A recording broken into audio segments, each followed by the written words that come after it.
The young couple was a matched set of troublemakers. One was making waves in the here and now, while the other was destined to stir up a storm in the not-so-distant future. That day, it had been a spur-of-the-moment decision from Claire Sterling. She'd simply worn a professional business suit for her financial etiquette class, yet she had somehow conjured the aura of an empress on a royal tour, sending a shockwave through the entire Berkeley campus. It wasn't that the Berkeley students were unworldly, nor was it that Claire's outfit was particularly flashy or ostentatious. It was simply that her usual style was so casual and relaxed. The one time she dressed up, she had inadvertently switched back to her main account, unleashing her full, formidable presence. The result was, unsurprisingly, a complete and utter rout. It was a dimensionality reduction attack on every other girl at Berkeley. To say she outshone them all felt like a frivolous understatement. The girl was merely exuding her natural aura, calmly stepping off the campus shuttle and walking across the quad with her classmates. But with that one understated act, her steady, commanding presence left everyone in a state of shock. At that moment, a group of students from the schools of law and the arts were just getting out of class, laughing and chatting as they emerged from their buildings in performance costumes and formal suits. They were peacocks, all preening and competing for attention. They happened to cross paths with the School of Business students heading to class. The instant they passed Claire Sterling, they all seemed to fade into the background. The same kind of formal wear, on her, was pure, effortless power. It made the other girls look like clumsy ducklings playing dress-up, awkward and immature in comparison. The girls on the new campus just stood there, frozen, staring blankly at Claire's retreating back. They glanced down at their own outfits, and an involuntary wave of inadequacy washed over them. At that very moment, Chloe Cheen, the reigning girl of the School of Law, was chatting with a few friends on a second-floor balcony. Hearing the commotion below, she instinctively turned, her gaze falling over the railing. She saw that coolly beautiful figure striding forward, flanked by her business school classmates like a CEO leading her executive team on an inspection. For a moment, even Chloe Cheen was stunned into silence. That presence, she murmured, a genuine note of awe in her voice. The legends are true. It was a heartfelt sigh of admiration and a bitter laugh at her own expense. Unfortunately, the other, even more stunning girl from the new campus wasn't around to witness the chaos. Isabella Zhao hadn't joined the crowd. While the campus was in an uproar, the top beauty of the fine arts program was focused on her painting in an art studio. A few of her friends burst in, flustered and breathless, their faces a mixture of shock and excitement as they told her what was happening outside. They described the legendary Claire Sterling from the old campus, confirming that her reputation was no exaggeration. Their voices trembled with a mix of reverence and awe. Isabella, however, was unfazed. Okay, I heard you. It wasn't that she believed her own looks were the absolute best at Berkeley, or that prettier girls didn't exist. She just thought her friends were being a little dramatic. Besides, even if there was a girl so stunning she could overshadow her, it was probably a good thing. She was tired of all the pointless drama about who was the it girl of which department. Maybe this would finally let her have some peace and quiet to paint. But speaking of painting, Isabella's eyes fell on the corner of the canvas in front of her, noticing a slight crease and a smudge. Her mind flashed back to the previous Monday afternoon, to that encounter in the hallway. Specifically to that judo throw. For some reason, Isabella Zhao felt a phantom ache in her backside. Her eyes narrowed unconsciously. For a girl known for her serene and calm demeanor, a dangerous glint appeared in their depths. That damn con artist. I won't forget this. I will get my revenge. Leo Wallace sneezed again. He glanced around, bewildered. Felt like someone was just talking about me. He shrugged it off. Whatever. It's probably just some jealous loser at Berkeley. It was early evening now. The sunset painted the sky in brilliant streaks of color as dusk began to fall. Leo stood in front of the old campus parking lot, watching the shuttle pull up. The School of Business students filed out one by one. They all recognized him, offering polite but strained greetings, their voices a cocktail of envy, jealousy, and resentment. Hey, Leo. As her classmates, they too had been lucky enough to witness Claire in her full business attire for the first time.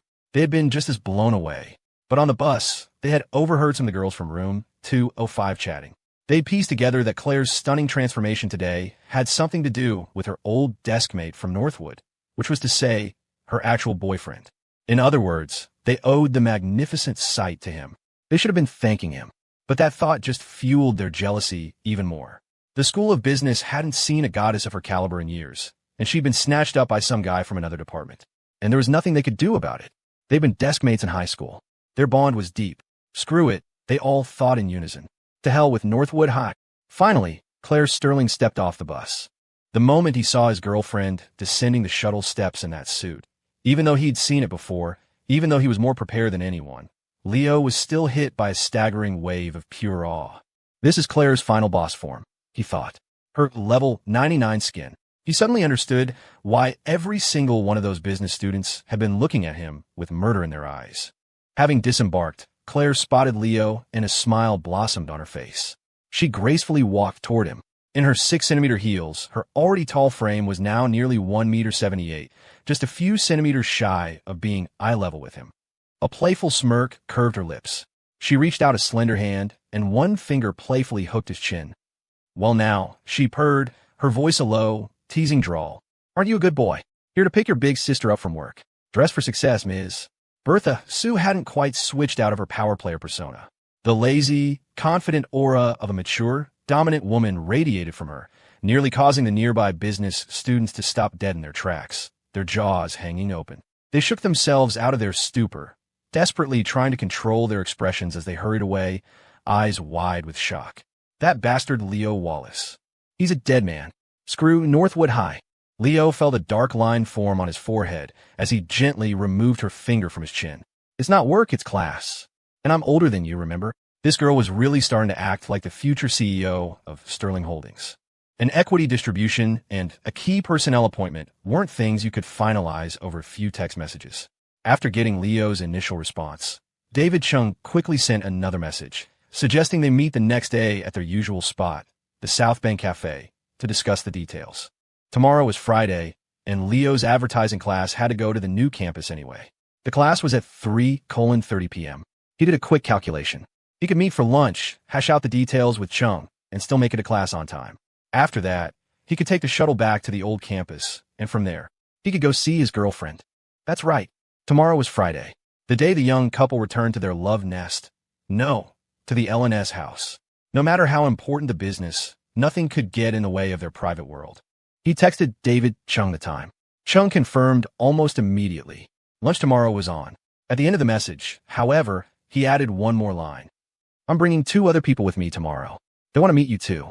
Reading that last line, a knowing smile touched Leo's lips. Although Happy Nest was Chang's baby, a major shift in equity and the creation of a new executive position would naturally raise some eyebrows among his core team members.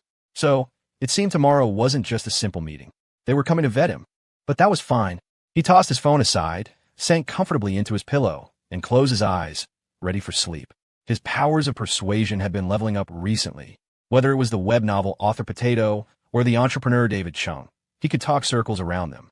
He'd even managed to talk that arts department girl into thanking him after he'd judo flipped her on her ass. Persuading a couple more people wouldn't be a problem. The next day, Friday, in the morning, Leo sat through 2 large lecture classes on the old campus. During the lecture, he could hear his classmates buzzing with excitement. The topic, unsurprisingly, was Claire Sterling's stunning business suit and her empress-like procession through the new campus the day before. The guys in his class were reliving every detail with boundless admiration. It was seriously legendary. "That's our Claire for you." Finally knocked those arrogant peacocks on the new campus down a peg. The girls, on the other hand, were lost in daydreams. She just wiped the floor with everyone. I heard she completely silenced that prideful flock from a school of the arts. Why wouldn't give to have that kind of powerful, confident vibe just once? Then, as if on cue, they all turned to look at Leo, their expressions a complex mix of emotions. A goddess of that caliber. And this guy landed her. Sure, Leo himself was brilliant and stood out from the crowd. But a perfect, ethereal being like Claire Sterling seemed beyond the reach of any mortal. So it really all comes down to Northwood High. The atmosphere, there must be something else if it can make a goddess like her fall in love. Say what you will, but there's something special about that place.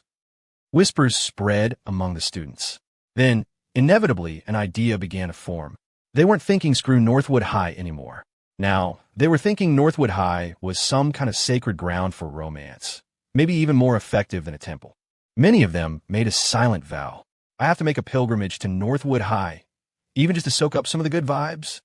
Lunch break started at 11:40 a.m. Leo had agreed to meet David Chung at 12:30, which meant he didn't have time to eat with Claire. He needed to hurry to the East Gate and catch a cab. On his way, he called her to explain. At first, Claire sounded puzzled. "Isn't your class at 3:30? Why are you leaving so early?" Leo, now standing on the curb outside the East Gate, flagged down a taxi. "Yeah," he said into the phone. "There's been some progress with that business deal I was telling you about. I'm going to finalize things." Claire didn't know the specifics of what her boyfriend was involved in lately, but she worried he was working too hard. "Business again? Aren't you tired? Make sure you eat. Your health is more important than work." If any of the future executives at Sterling Holdings had heard their CEO say that, they would have burst into tears on the spot. "Boss, when you were assigning us projects and leading the charge into corporate battles, you never said anything like that to us." Leo's heart warmed at her concern. "Don't worry, I know my limits," he said with a smile. "I've got to keep both hands on the wheel, work and health. I have to make money to support you, after all." On the other end of the line, Claire's lips curled into a small pout. "I have money. You don't have to kill yourself trying to earn it." She paused, then added in a light, casual tone, "And if you're keeping both hands on things, you could always grab something else. You seemed pretty skilled the other night." Leo blinked, confused for a second. Then it hit him, Wednesday night, in their bedroom at the L&S house. Grabbing her slender legs clad in black stockings. He nearly got a nosebleed right there on the street. He cleared his throat, trying to sound righteous. "Well, I have big hands. I can grab more things. We can test that out tonight if you don't believe me." Claire raised an eyebrow, a seductive glint in her eye. "Oh, really? Okay, come home early. I'll be waiting." The call ended. As he settled into the taxi, Leo put his phone away, his mind already drifting into a fantasy world conjured by his girlfriend's words. The driver glanced at his passenger in the rearview mirror, a flicker of alarm on his face. "This Berkeley kid seems a little off. What's he smiling so stupidly about by himself?" Meanwhile, in the campus dining hall, Claire sat alone at a corner table and put down her phone. She thought about her conversation with Leo, especially his matter-of-fact declaration.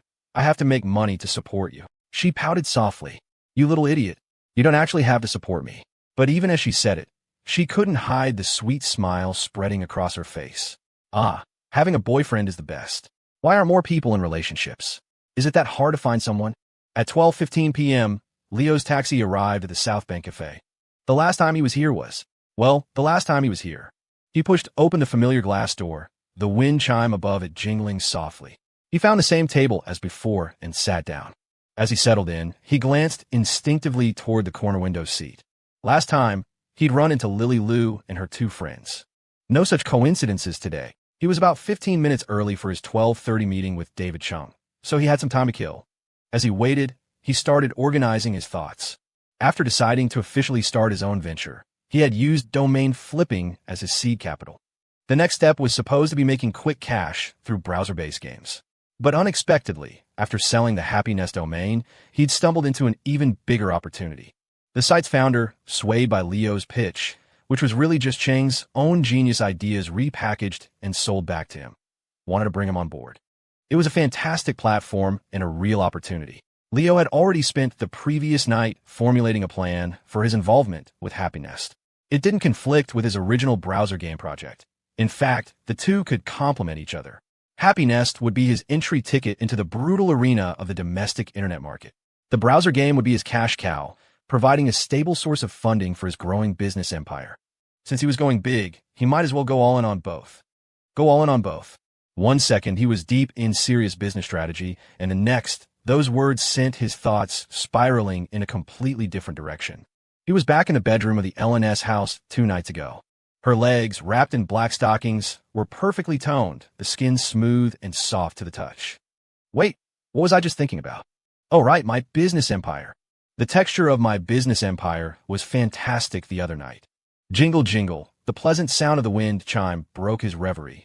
The glass door opened, and footsteps approached. A familiar voice called out, "Brother Leo." Leo snapped back to reality and looked up.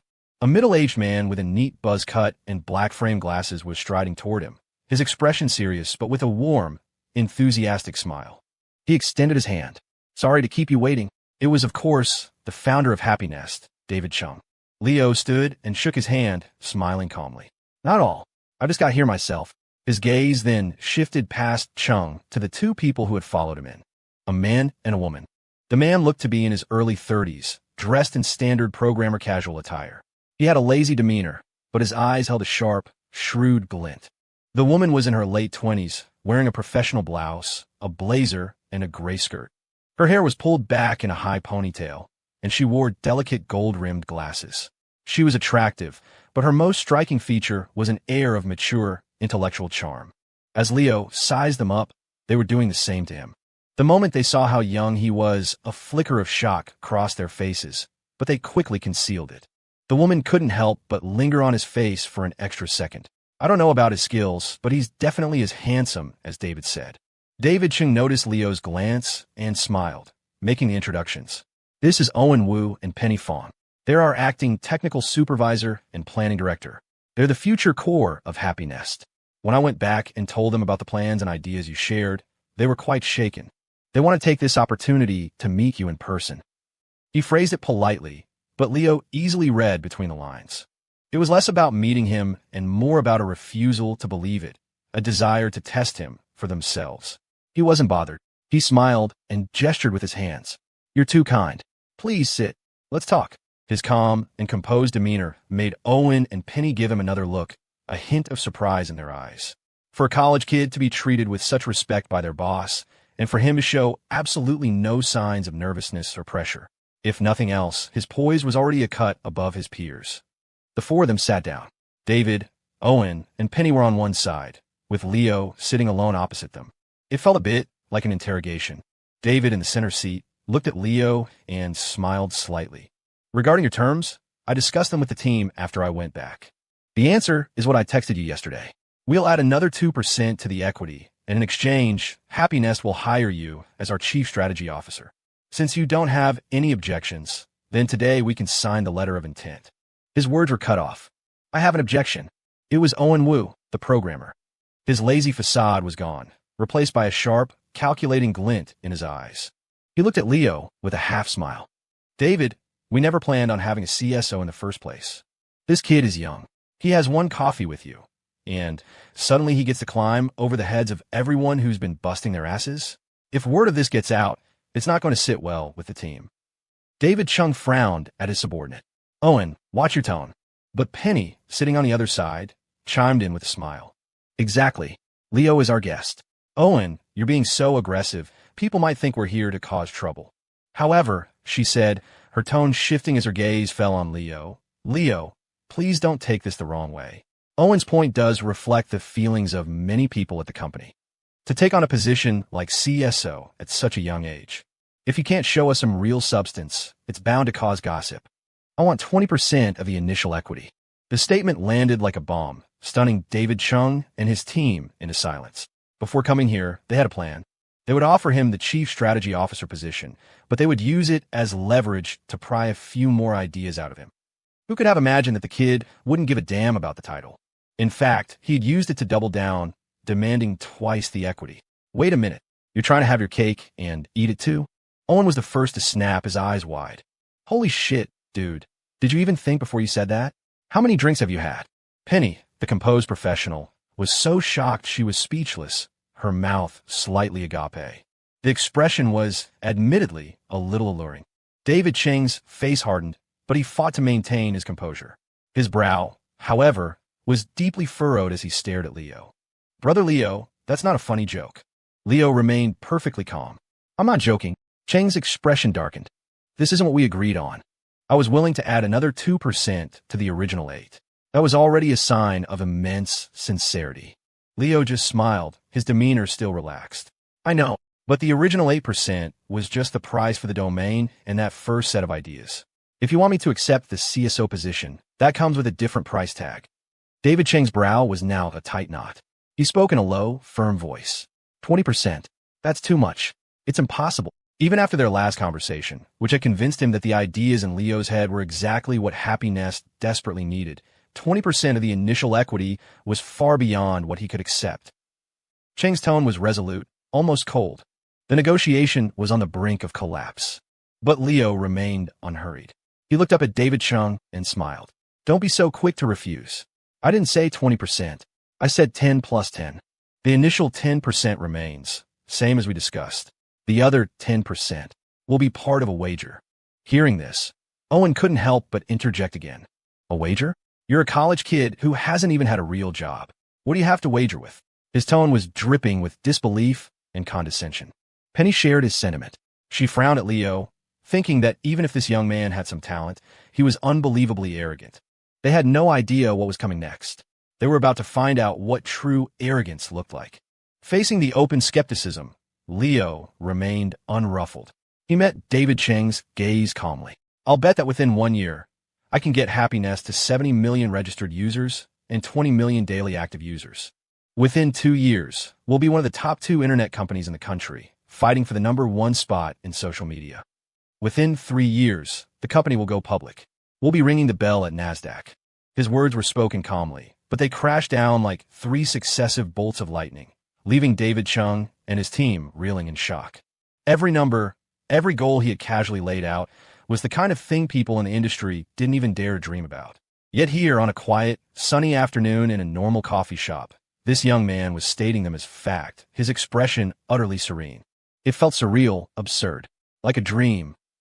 A moment later, as they slowly came back to their senses, Owen was the first to react, his face a mask of scorn.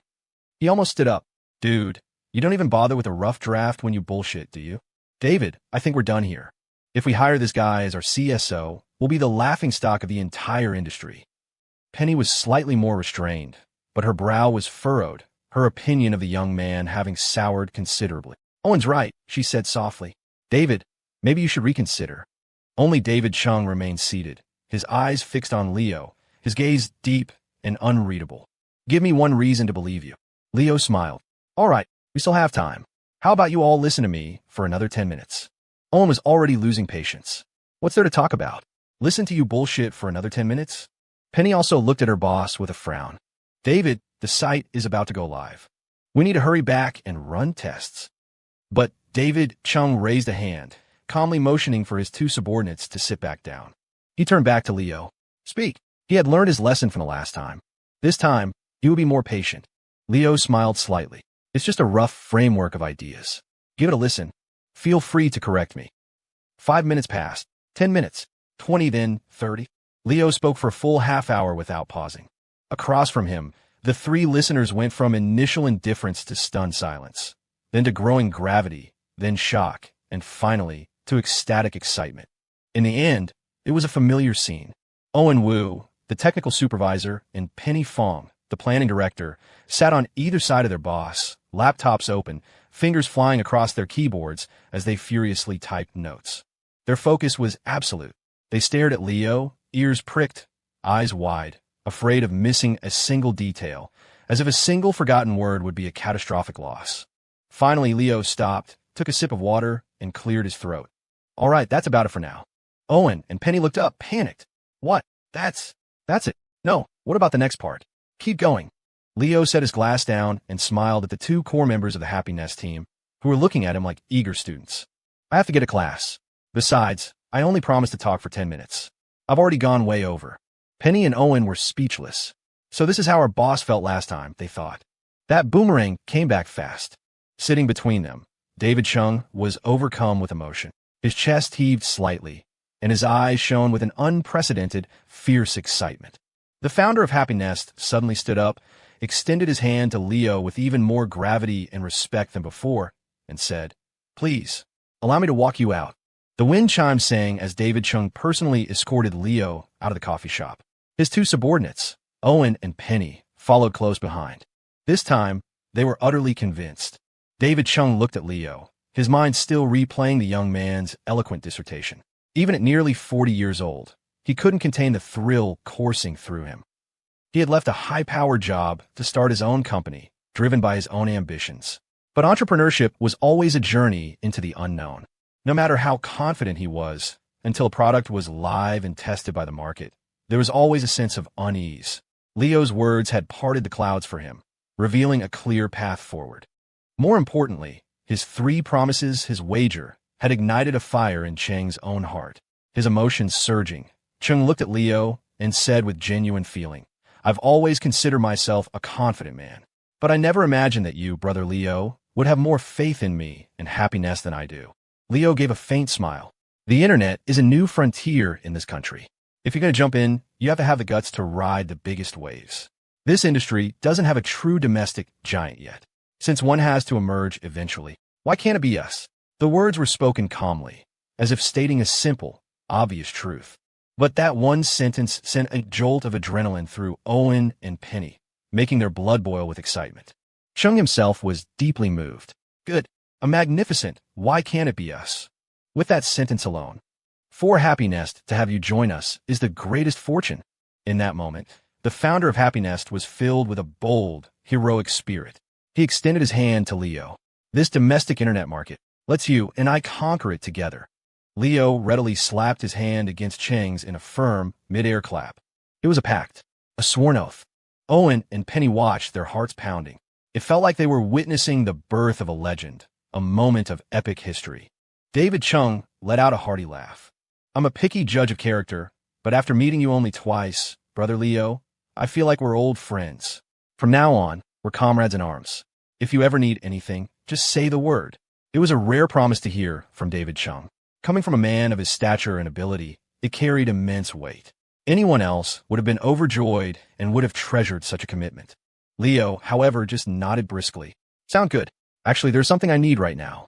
I have to get to class. If it's not too much trouble, could you give me a ride? Huh? Owen and Penny, still caught up in their fervor, were completely dumbfounded. David Chung himself was taken aback. A what? Leo explained without batting an eye. It's hard to get a cab around here. I don't want to be late. David Chung. Penny and Owen. Penny drove. She took the company's Buick and dropped Leo off at the entrance to Berkeley's new campus. As they watched their future chief strategy officer walk into the university, his figure slowly disappearing into the distance, the three people in the car were still in a daze. The dissonance was jarring. One moment, he was a peerless genius in a coffee shop, calmly and eloquently mapping out the future of the entire domestic internet industry. The next, he was heading back to school for class. It was like watching a martial arts master, fresh from a spectacular victory, sheathing his sword and saying shyly, "Well, I've got to get home and tend to my farm." You have those kind of skills. Why are you still in school? With that level of mastery, shouldn't you be out making a name for yourself instead of being a humble farmer? The disconnect was so profound it felt surreal, almost magical. In the passenger seat, Owen, a Tsinghua University graduate, stared at the Berkeley gate, his eyes glazed over. Is Berkeley this incredible now? You could just grab a random student, and he's at this level. Suddenly, his elite degree felt a little less shiny. Maybe I should come to Berkeley for grad school? From the driver's seat, Penny turned to look at her boss in the back. David, where on earth did you find a master like this? David Cheng's own feelings were complicated. I didn't find him. I was just trying to buy the domain name for our website. It just so happened to be his. Penny and Owen blinked, then it dawned on them. Right? In the beginning, he was just a guy selling a domain. And then they were even more confused. Good God. Even the domain they desperately needed was something he had registered in advance. Seriously, who the hell was their new CSO? The protagonist of a rebirth novel. Leo had no idea what his future comrades at Happinest were thinking. He was in a great mood. He'd closed a deal, secured equity that could be worth 9 or even 10 figures in the future, landed a CSO position at a future internet giant, and, to top it all off, scored a free ride. A win on all fronts. And right now, the free ride was the biggest win of all.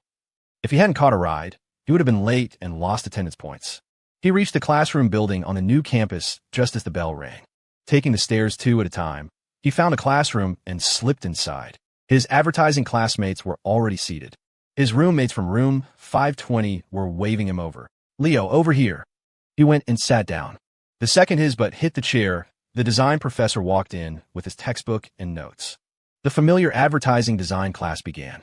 The professor presented a few new case studies and, after his lecture, assigned the usual in-class work, continue refining their personal brand logos.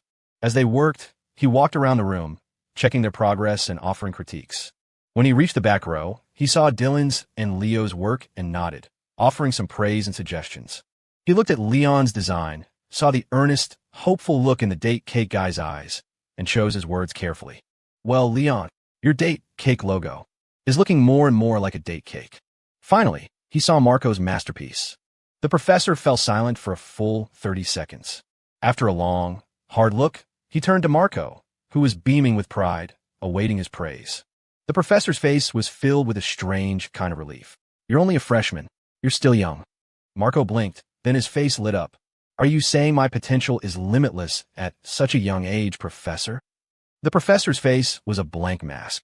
"I'm saying you're still young enough to change your major." Buoyed by the professor's praise, Dylan threw himself into his design work with renewed vigor. Leon, also believing he'd been praised, focused intently on perfecting his date cake logo. As for Marco, our CO in the making, he was heartbroken but defiant after the professor's brutal critique. "I'm just like Van Gogh," he muttered. "Great works of art are often misunderstood by the masses. Ordinary people just can't appreciate it." And with that, he plunged back into his abstract creation. Of the 4 members of Room 520, only Leo had finished his classwork and was now lost in thought. Well, not lost exactly. He was planning. At the South Bank Cafe, he had briefly discussed the future direction and launch plans for Happy Nest with David Chung and his team. It hadn't been too difficult. He'd basically just taken the first version of the site from his past life and helped them fill in the blanks for future updates, steering them away from a few dead ends they would have originally taken. The Happy Nest team had done a great job in their initial phase in his previous life. As the new CSO, he didn't need to do much for now. So he could set Happy Nest aside and get back to his browser game project. The licensing manager from Scrollverse, Chris, had already sent over the digital contract for the Battle Through the Heavens IP. He could print it, sign it, and mail it back this weekend. He also needed to keep in touch with the author, Potato, to maintain a good relationship. That would be crucial for marketing and promotion when the game launched. But after all that was done, the most pressing issue remained: building a team. The top priority was the art team. Leo had spent the last few days searching online for professional art studios. As he expected, any truly reliable talent was already tied up with major companies. Even if they were willing to take on freelance work, their schedules were packed. To meet the demands of his project, it would take at least 6 months. That was too long. The art teams that did have free time had free time for a reason. Their work was nowhere near the quality Leo required. Some of their portfolios were worse than Marco Shaw's. That was how bad it was. The bell rang, ending the class, but Leo was still pondering the art team problem. As soon as the professor left, his classmates scattered, using the half hour before the shuttle back to the old campus to wander around. Marco, Dylan, and Leon were heading to the new campus gym. They had heard it was full of athletic girls from the sports science department, a sight to behold. They invited Leo to join them, but he declined. Marco tried to persuade him. "Come on, Leo. The sports science department is all long-legged, athletic beauties. You don't want to miss out." Leo replied casually, "My girlfriend has long legs too. I'm fine just admiring hers." That shut Marco up. He thought about it, realized it was true, and stormed off, dragging Leon and Dylan with him. "Let's go, guys. Big deal. So he's got the campus goddess for a girlfriend." After parting with his roommates, Leo found himself wandering through the classroom building, and before he knew it, he was on the same floor as the art studio he'd visited before. It seemed a class had just let out here as well. As he passed a group of students, he overheard their conversation. Yesterday, in the parking lot, the campus goddess from the business school came for a class. It was like an Empress on tour. Seriously incredible. Their voices were filled with awe and admiration. Leo couldn't help but feel a swell of pride. He was tempted to throw an arm around their shoulders and boast, "That's my girlfriend you're talking about." But in the next second, the conversation shifted. "By the way, I heard our own Isabella Zhao got bullied here the other day by some guy. I wonder what happened. I heard she even fell down." "What? Who would dare? If I find out who that bastard is." Leo's expression didn't change. He just quickened his pace and walked away, abandoning all thoughts of revealing his identity. "Isabella who? Never heard of her. Wasn't me." A few steps later, he passed the same art studio. Peeking through the back door, he saw it was empty. The class must have just ended, leaving behind numerous sketches and paintings on their easels. He thought for a moment, then stepped inside, slowly walking past the easels, glancing at the students' work. It was the same as last time, standard oil paintings and sketches, all following the textbook curriculum to the letter. Nothing special. He noticed a few discarded sketches on the floor, probably things students had doodled for fun. He picked one up, took a look, and then put it back down with a dark expression. This artist should have a chat with Marco. They'd probably get along great. Just as he was about to give up and leave, his eyes swept across the room and landed on a lone easel in the corner, a stack of paper next to it. Something about it caught his attention. He walked over, picked up the stack of sketches, and began to flip through them. What he saw made his eyes light up. The style and content were familiar. It looked incredibly similar to the work of the girl he'd accidentally run into in the hallway on Monday. A sudden sound of footsteps came from behind him. They were soft, deliberately quiet. He only noticed them when they were right behind him. He was about to turn around when he felt a hand grip his wrist from behind, while another hand pressed firmly against his back. A perfect back hold. If he had been a split second slower, or if he hadn't known how to react, he would have been pinned to the ground, completely immobilized. But he wasn't. Revenge failed. Isabella Zhao had also just finished class. She had completed the professor's assignment earlier than her classmates, and had spent the extra time sketching some ideas of her own. Lost in her work, she'd completely forgotten the time. When she finally looked up, everyone else was gone. She didn't mind. She got up and went to the restroom down the hall to wash her brushes and palette. As she rounded the corner on her way back, a sudden, vivid memory assaulted her. She remembered exactly what had happened in this very spot on Monday. She instinctively reached back and touched her, but it still ached faintly. She thought of the con artist's righteous expression, the way he'd calmly talked his way out of everything. Isabella gritted her teeth, muttering, "I will get my revenge." She walked back to the art studio. As she reached the back door, her eyes fell on a figure standing in the corner, right in front of her easel. It was a boy. He was tall and slender, his profile softened by the warm glow of the evening sun. Isabella froze, and then her heart started to pound, not with affection, with a thirst for vengeance. Her eyes lit up. The con artist. She'd recognize him, even if he were reduced to ashes. The opportunity to avenge the great humiliation of a few days ago had arrived far sooner than she'd expected. She held her breath, moving silently, her focus sharpening to a razor's edge. As she closed the distance, Isabella struck without hesitation, grabbing his wrist and pressing her other hand against his back. It was a perfect, textbook restraining hold. The movement was so fluid that even she had to mentally applaud herself. As a surge of triumphant satisfaction washed over her, she made sure to hold back, not wanting to actually hurt him. Just a little lesson for this con artist. The thought had barely formed when the unexpected happened. The figure in front of her suddenly shifted his weight back, bumping into her. Before she could even process what was happening, the world spun, and then a sharp pain in her rear. She had landed, once again, flat on her but on the floor. It was only then that Leo got a clear look at his assailant's face. He recognized her immediately, and then a giant question mark appeared over his head. Wait, her again? Does this girl have some kind of weird fetish? His first instinct, however, was to help her up. Are you okay? Isabella, dazed from the fall, let him pull her to her feet, her head still spinning. I'm fine. Thankfully, there had been a soft mat on the floor this time, cushioning the blow. It wasn't as painful as last time. Isabella reached back to rub her backside and hissed through her teeth. Okay, it still kind of hurt. Seeing her wince, Leo immediately went on the defensive. Hey, this has nothing to do with me, he declared righteously. You started at this time, so what was that all about? Isabella was still disoriented. Hearing his words, she nodded dumbly. I wanted revenge. Her voice was tinged with frustration. And I failed. Leo was confused. Revenge? For what? By now, Isabella's head was clearing. She looked up at him, her brow furrowed. Last time, you tricked me.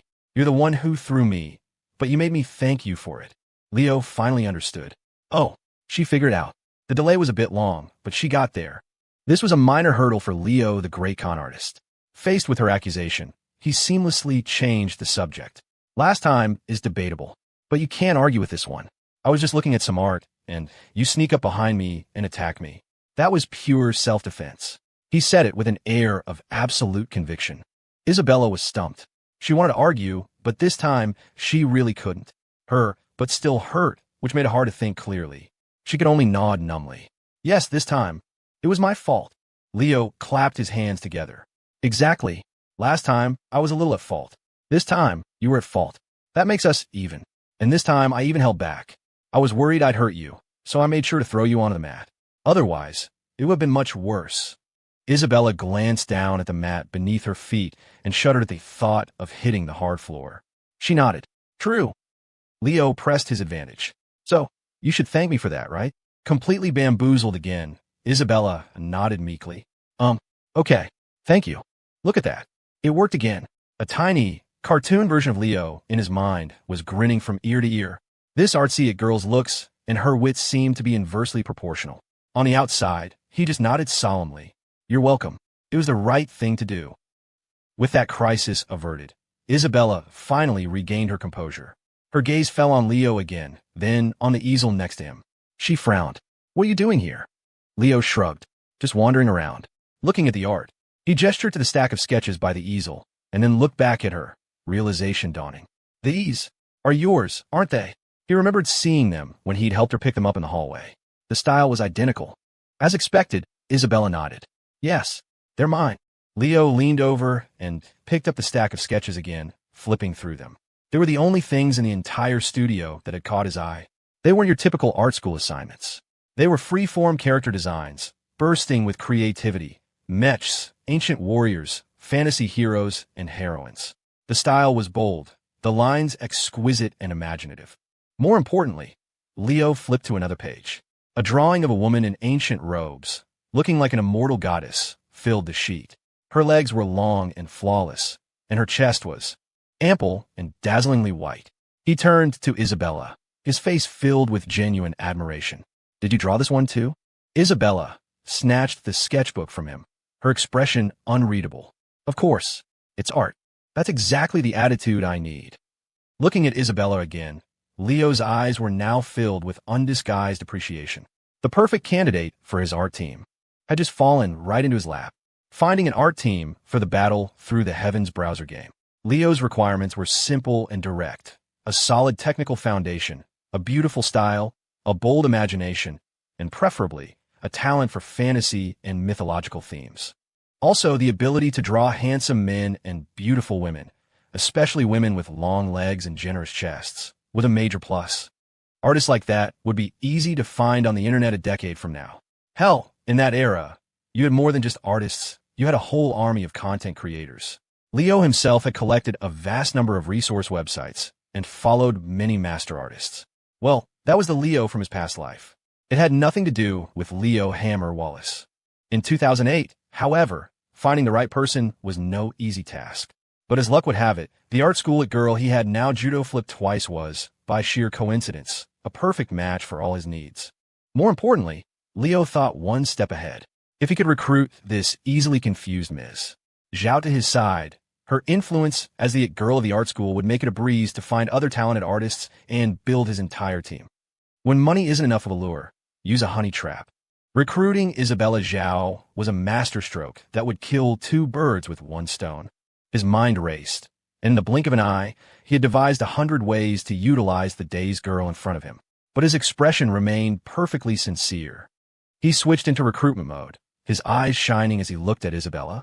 Are you interested in working for me? Huh. Isabella blinked, her confusion growing.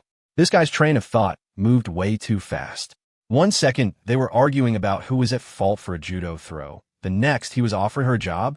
And what did he mean work for him? Wasn't he a student too? Seeing her bewildered expression, Leo explained, I'm starting a business. I'm making a browser-based game. Everything else is ready to go. I just need an art team. I couldn't find anyone suitable, but then I saw your work. It's a perfect fit. He said it without batting an eye, but it was a total lie. He hadn't even registered a company yet. It was like planning a hot pot dinner without even owning a pot. Isabella didn't see through his bluff, but she still frowned, asking bluntly, why should I say yes? It was a fair question. They were strangers who had met twice by sheer accident. They had no connection. In fact, their only 2 interactions had involved her getting thrown on her ass. Their relationship wasn't just shallow, it was painful. But Leo was prepared for this. Because we share the same artistic passion, he declared. You love to create. I can give you a stage to showcase your talent. Leo had actually done his homework over the past few days. He knew that the art school curriculum was rigid and traditional, focused on classical Chinese ink wash or Western sketching and oil painting. For a creator with a more daring imagination, it was stifling. He leaned in slightly, his voice taking on a more persuasive tone. In your classes, the professors only let you draw what's in the textbook, right? The stuff you really want to draw, you can only do in your spare time, in secret. You have to hide it behind your assignments, and no one gets to see it. It'll be different with me. The game I'm making needs artists who can unleash their full creativity and imagination. There will be no restrictions. You can create in the style you love most. You'll be in charge. And I guarantee this game will be one of the hottest in the country. Your work will be seen by millions of people across the internet. You'll be the #1 game artist in the country. It was a string of temptations, a devil's whisper, Every word hit its mark, and Isabella found her heart beginning to pound with excitement. But then she snapped back to reality, her guard immediately going up. Wait, why should I believe you? He had a point. A regular college student, claiming his browser game would take the nation by storm and his art would be seen by millions. It sounded wonderful, and his tone was undeniably charismatic. But when you thought about it calmly, it was absurd, completely baseless. Who are you? What makes you think I should believe a word you say? Leo just smiled. You don't have to believe me. You can see it for yourself. 3 months, 6 at the most. When the game goes live, the facts will speak for themselves. As he said this, his entire demeanor shifted. He radiated a calm, effortless confidence, an inexplicable charm that left Isabella momentarily stunned. For some reason, despite the absurdity of his claims, she found herself starting to believe him, as if he really could achieve everything he said. Then, he changed tack again. Of course, whether you believe me or not isn't the point. I'm not asking you to work for free. There's a salary. Isabella blinked, then her eyes lit up. A salary? Suddenly, she was genuinely interested. Or perhaps she was just curious to see how far his bluff would go. How much can you offer? Leo held up his hand, forming a number with his fingers. 1,500. Isabella's lip curled in a slight sneer. A mere 1,500. She could make more than that a month taking freelance commissions online if she worked hard. In the next second, Leo calmly corrected her. 1,500 a week. Isabella froze. 1,500 a week. That was 6,000 a month. She swallowed hard, trying to maintain her composure. She forced herself to act nonchalant. A mere 6,000. You think you can buy me with such a paltry sum? Before she could finish, Leo added calmly, 6,000 during the probationary period. After that, it can double based on performance. Bonuses are calculated separately. That was the last straw. The words hit her like a thunderclap, leaving her stunned for a full 3 seconds. When she finally came to, she calmly changed her tune. Well, on the other hand, if you're that desperate for talent, I suppose I could be persuaded. Money paved the way. Forget 2008. Even a decade later, the starting salary for a recent graduate in a major city was often just around 4,000. At this point in time, a probationary salary of 6,000 was absurdly high, not to mention 12,000 after becoming a full-time employee. Leo was willing to offer such a sum because he had seen Isabella's work and recognized her talent. He was also factoring in the influence she could wield in recruiting the rest of the art team. In fact, he was a little surprised she had agreed so readily. While the salary was high for a normal student, a beauty of her caliber, the it girl of the art school, was probably used to being showered with expensive gifts from wealthy admirers. Even someone like Sarah Lynn had suitors dropping thousands on her birthday. Isabella was in a completely different league. She could probably take on 10 Sarah Lynns. So, logically, this amount of money shouldn't have been enough to sway her. But looking at her now, trying and failing to hide the sparkle in her eyes, he could tell her excitement was genuine. In the end, he could only chalk it up to one thing. This girl was just really, really gullible. A $6,000 a month probationary salary was enough to buy the loyalty of an art school goddess. Leo was still marveling at this when he realized Isabella was looking at him with suspicion. After the initial shock wore off, she started to have second thoughts. She sized him up, her eyes filled with distrust. Do you even have that kind of money? She remembered that this guy was a con artist. He looked to be about her age, a freshman or sophomore at most. Starting a game company? Casually offering a $6,000 a month salary? The more she thought about it, the less plausible it seemed. Leo wasn't bothered. He didn't need to explain. He just pulled out his phone, tapped the screen a few times, and showed her a text message. Isabella leaned in, curious. She saw the screen, a balance notification from his bank. 3 digits, 4 or 5.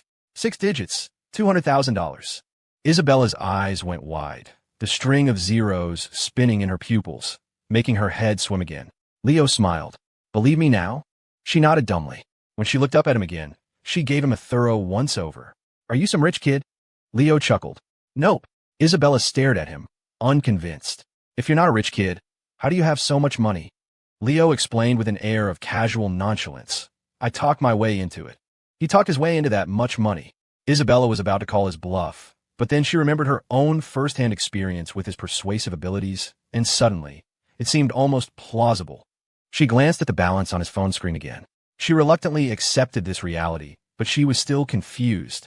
Even if you have money, you can't just offer someone such a high salary, she mumbled. We don't even know each other. Then, a thought occurred to her. She looked up at him sharply. Are you trying to hit on me? She added with a serious expression, I don't date. This time, it was Leo's turn to be surprised. He found the whole thing hilarious. Don't worry, I'm not interested in you like that. Besides, I have a girlfriend. She's prettier than you. He thought for a moment, then added, and she can fight better than you. It was the absolute truth. As he spoke, his mind flashed back to the winter break at the Sterling estate, training with Mr. Joe. He remembered his sparring sessions with Claire. He rarely gained the upper hand.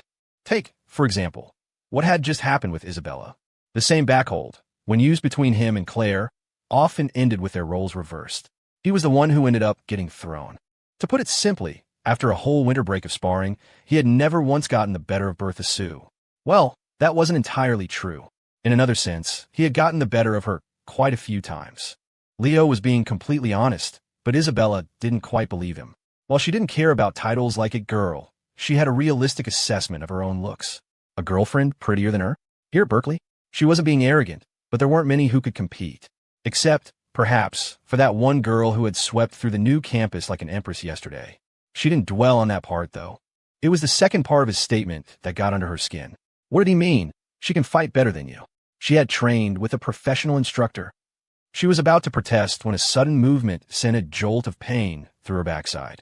She winced, the sharp sting a clear reminder of her recent humiliation. Leo noticed and asked with concern, what's wrong?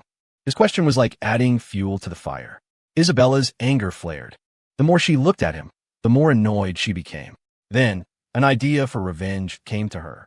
She looked up at him. I'll work for you, but I have one condition. Leo was surprised, but he nodded readily. Name it.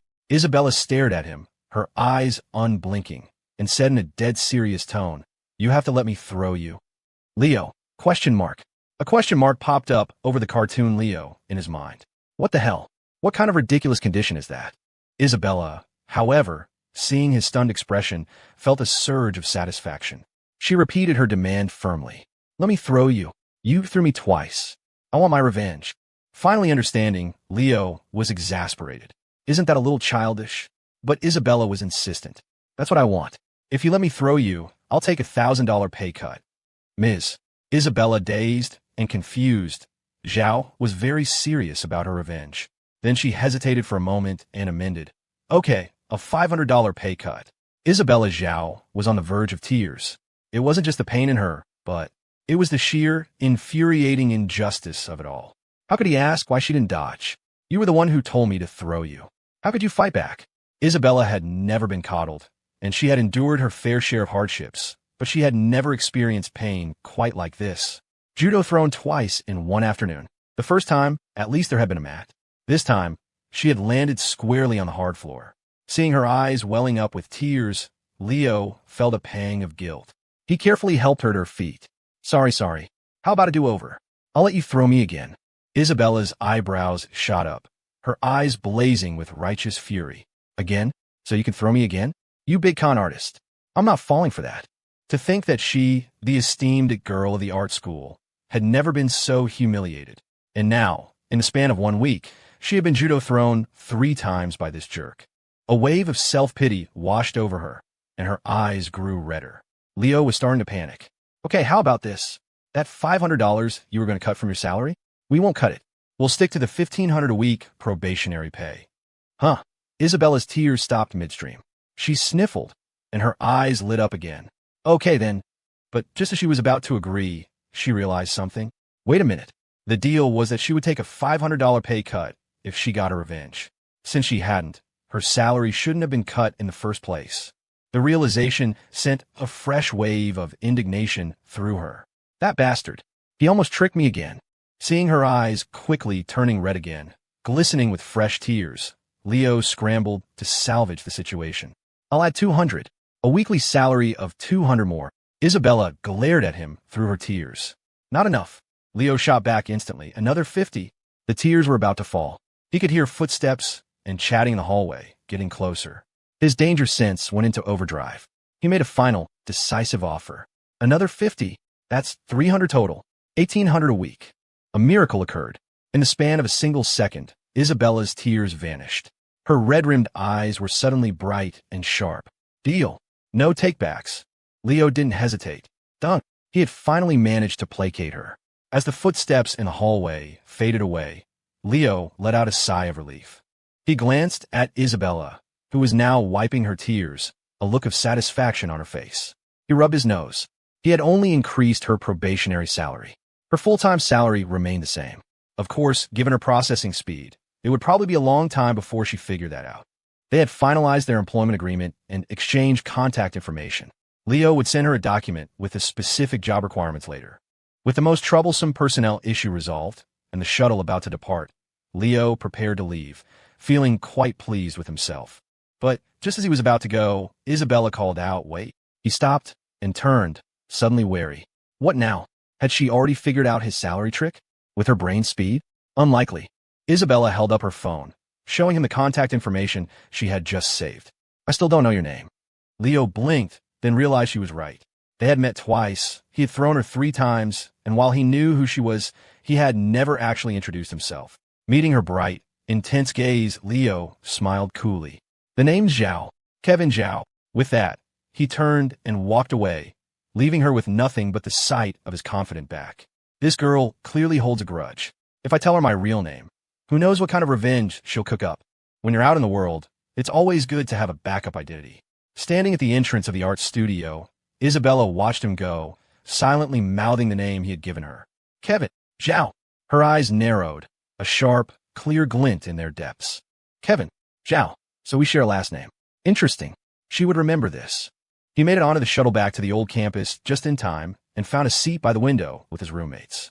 Marco and the others were excitedly recapping their adventures on the new campus, boasting about how they had caught a glimpse of the law school's it girl, Chloe Cheen. She had just gotten out of class and was wearing a lawyerly outfit that was, in their expert opinion, totally sharp and added at least half a point to her attractiveness score. Then they expressed their condolences to Leo. "You really missed out, man. Another prime, people-watching opportunity, gone." Dylan looked at him curiously. "What were you doing anyway?" Leo thought for a moment. "Nothing much. Just a little friendly martial arts sparring." The shuttle rumbled along, the scenery blurring past the window. The sky was a magnificent canvas of sunset colors. He still had some time before they arrived, so he was about to text his girlfriend when his phone rang. It was her. It was as if they were perfectly in sync. He answered with a smile. "Hello." The first words he heard were a simple, direct question. "Did you miss me?" That one sentence was enough to send his 3 nosy roommates scurrying away, giving him a wide berth. Seriously, can these two go one day without their public displays of affection? The single slaughterhouse lives up to its name. Leo, now with plenty of space, chuckled and chatted with her for a moment. Then, she remembered something. "Oh, by the way," she said, "Annie Cakes just called me. She said she's coming to visit us this weekend." The school bus didn't get back to the old campus until almost 6 in the evening. The sky was dim, quietly sinking into night. After getting off in the campus parking lot, Leo Wallace said goodbye to his roommates from room 520 and split off, heading straight for the east gate to catch a cab back to the LNS house. The remaining trio from 520 watched his retreating figure, their faces a mask of envy.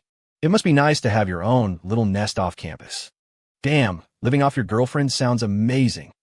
I'm gonna live off a girl someday, too. After that last bold declaration, Marco Shaw and Dylan subconsciously glanced down at themselves, then at each other. The two brothers took one look at their own reflections in each other's eyes and, with a healthy dose of self-awareness, decided to give up. Forget it. We're not like Leo. We don't like living off girls. Leon, standing beside them, timely handed them each a piece of date cake. Chewing on the pastries, the two brothers swore a solemn oath. "We'll work hard on our own, and then we'll let girls live off us. Once we're rich, what kind of girlfriend can't we get? At the very least, we got to find someone who isn't too far behind Bertha Sue." Dylan's eyes gleamed. The one just a little behind Bertha Sue, the second-place girl at Berkeley, would be Isabella Zhao from the School of Arts. "Don't you dare compete with me for her." Marco shot a disdainful look at his Gotham City brother-in-arms. "What? Is she supposed to spend her life with you performing a silent play? Besides," he continued, "a girl on her level? You think you can just earn a little cash and get on her radar? She's the undisputed it girl of the entire School of Arts. What kind of trust fund kids and big money hasn't she seen? You could drop 100 grand in front of her, and she wouldn't even blink." Dylan thought about it and realized Marco was right. He sighed in frustration. "Then what do you suggest?" Marco's spirits lifted. "We won't aim for the highest tier, but we can look at the lower tiers. I've seen the girls from the different departments in the School of Arts, and they're still pretty incredible. That's the perfect place for us brothers to show what we've got." The two were deep in their heated discussion. They turned, ready to enthusiastically ask their dorm's leader for strategic advice, only to see that the date cake guy was already on the phone with his girlfriend, a blissful, sweet smile on his face. "Yeah, just got back. Wait for me. I'll come find you for dinner. Sure, let's go for a walk on the track field tonight." He walked away as he talked, disappearing into the distance. Dylan and Marco. The evening spring breeze brushed against their faces, carrying a hint of warmth. But the two brothers from Gotham City felt nothing but a chilling cold in their hearts. Suddenly, all their motivation was gone. It just felt pointless. The two looked at each other, then slumped away, arms slung over each other's shoulders. "Let's get dinner. What do you want?" "McDonald's, I guess. After we eat, we can go stand guard at the entrance." Leo flagged down a taxi at the east gate. After getting in, he gave the driver the address for the LNS house. Hearing the name of the community, the driver launched into a string of praises about its great location and beautiful environment. Just like the last driver, he complimented Leo on his family's excellent taste and success. And just like last time, Leo had to explain that it was his girlfriend's house. The driver paused, then shot him a thumbs up, his voice filled with a renewed sense of awe and envy. "Then you, my friend, are even more incredible." Leo didn't know whether to laugh or cry. Seriously? He thought. Since when did living off your girlfriend become so respectable? He paid and got out at the entrance to the LNS house. As he walked into the front yard, he saw Claire Sterling escorting Mr. Chien out. The couple had been busy with classes the last couple of days, so the job of looking after a certain fat-headed parrot named Reasonable had fallen to Mr. Chien. And Mr. Chien, a true jack-of-all-trades, handled the parrot-sitting duties with ease. In just a few short days, he and Reasonable had become incredibly close. As he was leaving just now, the fat-headed parrot was even accompanying him out the door, flapping its wings and landing on his shoulder, utterly reluctant to see him go. "Take care, big brother. Take care, big brother. Come back and play soon. Come back and play soon." Finally, it glanced cautiously at its female owner. Seeing that the young woman wasn't paying attention, it stealthily leaned in and whispered in Mr. Chien's ear. "Remember the porn? Remember the porn?" The allure of the great parrot MILF hunt was undeniable. Meanwhile, Mr. Chien seemed to be having a lively conversation with a young lady of the Sterling family. Bertha Sue herself held a great deal of trust and goodwill toward this #1 candidate for the best man at her future wedding. As they walked and laughed, the girl, even Rarelim, shared her recent frustrations about losing weight. Mr. Chien listened and immediately declared with utter conviction, "Losing weight? What's there to lose? The scale is the problem. I'll get you a new one later." Then, he righteously lectured the young woman before him. "You're not getting fat. It's because you have a boyfriend, and he's weighing heavily on your heart. How much does Leo weigh in your heart? 100, maybe 150 pounds? If you lose that, you'll be nothing but a fraction. You're so thin already. Are you trying to kill yourself by losing more weight?" Leo, who had just entered the yard, heard every word with crystal clarity. He was utterly dumbfounded, stunned in his silence. What #1 best man candidate? He thought, if this conversation continues, I'm starting to worry my position as the groom is in jeopardy. Why was he suddenly feeling a sense of crisis? Fortunately, in the next second, Claire heard the noise from the front gate and looked over. Seeing her boyfriend had returned, the girl's eyes instantly lit up. She walked briskly toward him. "You're back." Leo was just nodding. "Yeah, I just got here." Before he could finish, a fragrant breeze washed over him as the girl's soft body crashed into his embrace. Her arms wrapped around him, and she stood on her tiptoes, pressing a kiss to his lips. Their lips parted. Claire smiled at Leo, her eyes as bewitching as a fox's. "Today's quota isn't finished yet. We need to catch up." Mr. Chien, the sole audience member, watched them with a knowing shake of his head, full of admiration. "Look at them. A perfect match." He then shrugged his shoulders, signaling his little brother perched on top. The fat-headed parrot, having been well-trained recently, immediately understood, cleared its throat, and let out a resounding chorus of squawks. "Reasonable, reasonable, reasonable." Seeing the young couple reunited, Mr. Chien tactfully took his leave. Leo politely thanked him for his help with all the tedious tasks lately. But Mr. Chien just waved it off. "It's nothing. Just give me a call if you need anything. Your big brother here just loves to help people out." He paused, glancing at Claire, who was busy teasing reasonable. He pulled Leo aside and lowered his voice. You still haven't used that friendship bet of mine, have you? Leo froze for a second, then lowered his own voice with a tone of regret. The remote's not with me. The next second he saw Mr. Chien discreetly slip him a new remote. No problem, I happen to have a spare. Leo. He looked at Mr. Chien again, this time as if he were looking at a living saint. What else could he be? They should just tear down that statue at the old stone chapel on Serenity Peak and let Mr. Chien sit there instead. After seeing Mr. Chien off, the young couple exchanged a smile and entered the house, wrapped in a sweet embrace. A certain fat-headed parrot waddled after them, flapping its wings. Once inside with the door closed, Leo glanced at the clock on the living room wall. It was almost 6:30. He immediately rolled up his sleeves, ready to head into the kitchen and cook.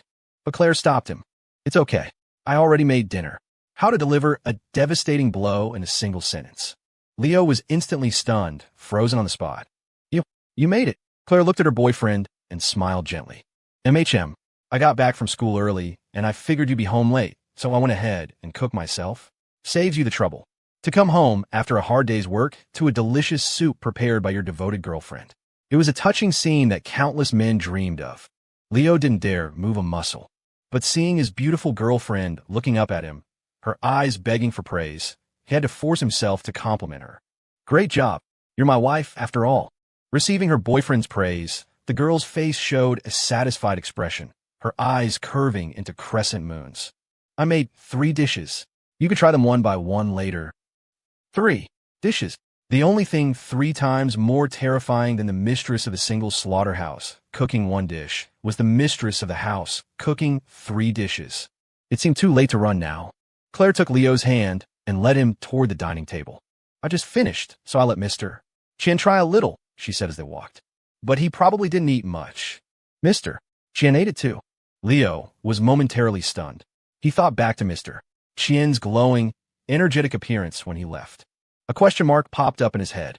Could someone really be that energetic after eating Bertha Sue's cooking? That didn't seem reasonable. Just as the thought crossed his mind, they arrived at the dining table. Claire's gaze swept across the table, and she let out a small, surprised sound. Leo instinctively looked over as well. The 3 plates on the table were completely empty, so clean that not a single crumb remained.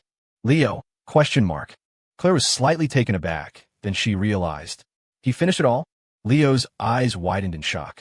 He finished it all. Claire couldn't help but smile. Mr. Chien has a pretty good appetite. There was a hint of satisfied pride in her voice. He praised my cooking after the first bite. I didn't expect him to eat the whole thing. No one expected it. Who could have possibly expected that? Leo was completely floored, in absolute disbelief. He turned to his girlfriend, seeking confirmation again. He really ate it and praised you? Claire nodded happily. He did. He also mentioned that he's not a picky eater, but his sense of taste is a little weaker than most people's. That's why he likes dishes with more vibrant colors. He even complimented how colorful my food was, saying it looked appetizing. Leo, weaker than most people's? This man has no sense of taste at all. But looking at the 3 plates, wiped clean without a speck left, Leo was practically bursting with joy. Mr. Chien, our hero, a man with 6 pieces of gold in his name, was truly worth his weight in it. And then some. Even his stomach was made of gold. Though he was ecstatic on the inside, Leo put on a look of regret and disappointment. Oh man, how could Mr. Chien do that? He ate everything. I wanted to taste your cooking. Claire looked apologetic. I forgot to tell him. How about I go make you another serving? She started to head for the kitchen. Leo snapped back to reality, nearly pale with fright. He quickly pulled her back. No, that's too much work. You get some rest, I'll handle it. As he walked righteously toward the kitchen, he made a mental note. Next time Bertha Sue decides to cook, he had to invite Mr. Chien over. It was a matter of life and death. In the end, Leo was the one who cooked, but Claire naturally followed him into the kitchen. It was an unwritten rule of the LNS house. When the mistress of the house cooks, all living things must stay away or be responsible for their own life and death. When a master of the house cooks, the mistress provides affectionate companionship. As he skillfully started preparing dinner, Leo chatted with Claire, who was standing behind him. He finally brought up the topic from the earlier phone call. So you were saying my stupid Amato. I mean, my annoying little sister is coming here for a visit. Claire pressed against his back, wrapping her arms around his waist and resting her head comfortably on his shoulder. MHM, it's not specifically to see us. There's a college debate tournament in the city. She's on the East Bay financial team, and she's coming to compete. A debate tournament. Leo was slightly taken aback, then it dawned on him. He remembered hearing his roommates and other classmates talking about it a few days ago. It was some kind of Golden State Invitational, with 16 universities from the area participating. They were already down to the Final Four. Berkeley's team was one of them. Leo remembered it because he'd heard Marco Shaw talking about it with great enthusiasm. The semifinals are on Saturday, right here on the old campus. East Bay Financial and East Bay Four Language are full of beautiful girls. We have to go check it out tomorrow. It'll be a feast for the eyes. Coming back to the present, Leo thought about his cousin Annie Cake's sharp-tongued, little devil demeanor and pursed his lips. Debate suits her well. Most people can't win an argument against her. Claire couldn't help but laugh. MHM, we'll go cheer for her tomorrow. Setting the debate tournament aside for the moment, the young couple had dinner at the LNS house, then lounged on the sofa and comfortably watched a movie together. It was getting late. Claire got up and gracefully went upstairs to wash up, ready to head to bed. Leo watched his girlfriend's beautiful figure ascend the stairs. Then, he stealthily pulled out the spare remote Mr. Chien had given him. He looked at the treasure in his hand, his eyes glowing with fervent light. He finally had his chance. Tonight, he would fight to his heart's content. Gonna try and get another chapter out tonight. Mondays, hit that follow button and drop a comment. It keeps me going. Upstairs, Claire was taking a shower in the bathroom. The faint, drizzling sound of the shower head drifted downstairs, making Leo's blood boil with even more excitement as he clutched the friendship bed's remote control. But just waiting around wasn't going to cut it. Before the night's festivities could begin, Leo decided to take care of some actual business first. He slipped the remote into his pocket, got up, and went into the study. Sitting down at the desk, he opened his laptop, created a new Word document, and began typing rapidly. He had already drafted the basic content plan for the browser game project. He would send a copy to Potato, the author of Battle Through the Heavens, to get his feedback and suggestions. Also, now that he had successfully duped a certain Ms. Isabella Clueless Zhao into becoming the first employee of his art team, he could start creating and assigning her tasks. He couldn't let that $1,500 a week trial salary go to waste. He had to be meticulous and make the most of every penny. He would squeeze every last drop of energy out of his first subordinate. That way, she wouldn't have any time to plot her revenge. Come to think of it, Leo mused, Kevin owes me one for this. I'll make sure he remembers to repay the favor. Since he had already prepared the content plan, listing the tasks for the art team was a breeze. In one go, he organized all the main character designs, various props and items, and even some of the main game scenes needed for the initial phase, creating a very long checklist. Leo attached the document to an email and sent it to Isabella Zhao. Work done. He felt refreshed. He wasn't worried that the massive workload would shock or distress the fresh-minute girl. After all, he'd already tricked her onto his pirate ship. It was too late for regrets. If worst came to worst, he'd just give her a raise. The girl was easy to fool. Just as he was about to close his laptop, his phone rang again. It was David Chung. It was early March, and Happy Nest was scheduled to launch around the middle of the month. There were less than 2 weeks left. As the founder and CEO, David Chung always appeared calm and confident in front of his employees, but in reality, he was under immense pressure. Calling Leo late at night was his way of seeking more communication, hoping to get confirmation and validation from his new chief strategy officer. Leo understood David's feelings perfectly. From the perspective of the product itself, he knew that Happy Nest would be a huge success as soon as it launched. The things he was discussing with David now were merely to help patch up any potential holes and finalize the plans for future updates. More importantly, these conversations were really just to give the older man some psychological support and encouragement. In other words, to bullshit him. And Leo, the master bullshitter, felt he was exceptionally good at and well-suited for this job. Once he started talking to David Chung, it was hard to stop. One was a seasoned veteran of the internet wars, the founder of Happy Nest. The other was a man reborn. Their thought processes were highly aligned, and they had a natural rapport. The conversation grew more and more animated, and they occasionally sparked new ideas off each other. It wasn't just David who gained confidence and inspiration. For Leo, being able to have such a detailed conversation with a tech mogul from his past life was also an invaluable experience. They talked with growing enthusiasm, completely losing track of time. At the peak of their discussion, Leo leaned back comfortably in his chair, one hand casually twirling a pen, the other holding the phone as he spoke with calm eloquence. He was so engrossed that he didn't even notice that his girlfriend had finished her shower and quietly come downstairs, arriving at the study door. The girl, dressed in a silk nightgown, stood with her arms crossed, one smooth, fair, and alluring leg casually draped over the other. She leaned against the doorframe, her posture lazy and elegant. Watching Leo at his desk, talking on the phone with such confidence and ease, filled her with an unconcealable affection and admiration. The corners of her lips curved into a smile. My little idiot. He's focused on work. For some reason, it makes my heart flutter even more. She didn't make a sound to disturb him. The girl quietly stepped back, turned, and walked cheerfully back upstairs to the bedroom. As she went, she was already thinking, Leo, hammer. Wallace is working so hard tonight. Should I give him a little reward later? Maybe I'll find a pair of stockings to wear. The phone call with David Chung lasted for nearly an hour. After hanging up, Leo snapped back to reality and was shocked to realize it was almost midnight. It had been quiet upstairs for a while now. He hadn't even gotten to the main event yet. Leo shot up from his chair and rushed out of the study, flying up the stairs. He reached the master bedroom door and gently pushed it open.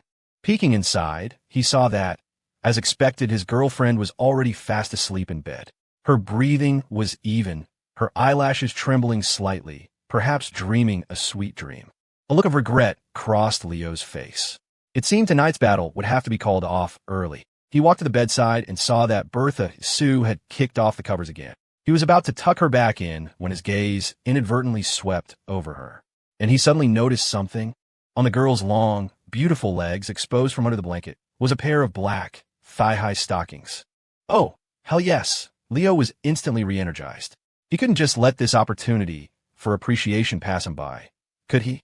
With a righteous expression, he reached out his hands, reasonably helping his girlfriend adjust her sleeping posture. This posture was indeed not good. So smooth, and quite firm. After getting his fill of touching, he still wasn't satisfied. A new idea popped into his head. Leo carefully glanced at his girlfriend's face, confirming that she was sound asleep. Then, he pulled the remote out of his pocket. Even though Bertha Sue was asleep, this was the perfect chance to test how this friendship bed worked. The remote was covered in buttons of various sizes, but the text indicating their functions was blurry and hard to read. He couldn't tell which button did what. After studying it for a moment without success, Leo decided to just try it out. He sat at the foot of the bed, right next to his girlfriend's stocking-clad legs. He picked up the remote and randomly pressed a button. Nothing happened. Leo frowned in confusion. The next day, Saturday, in the early morning, when Mr. Chien came over for his daily stroll to take a certain fat-headed parrot out for a walk, he entered the LNS house to find the young couple sitting at the dining table, eating breakfast. Everything seemed harmonious and normal, but the atmosphere was a little strange. Mr. Chien cheerfully greeted the couple. The girl at the table smiled and said good morning back. The young man across from her also returned the greeting, but as he did, he winced and subconsciously reached up to touch his ear. A keen observer would have noticed that his right earlobe was significantly redder than his left, and upon it were faint, evenly spaced teeth marks. Mr. Chien, ever the sharp observer, noticed immediately. The moment Claire took the dishes into the kitchen, he stealthily sidled up to Leo and gave him a thumbs up. Was it that intense last night?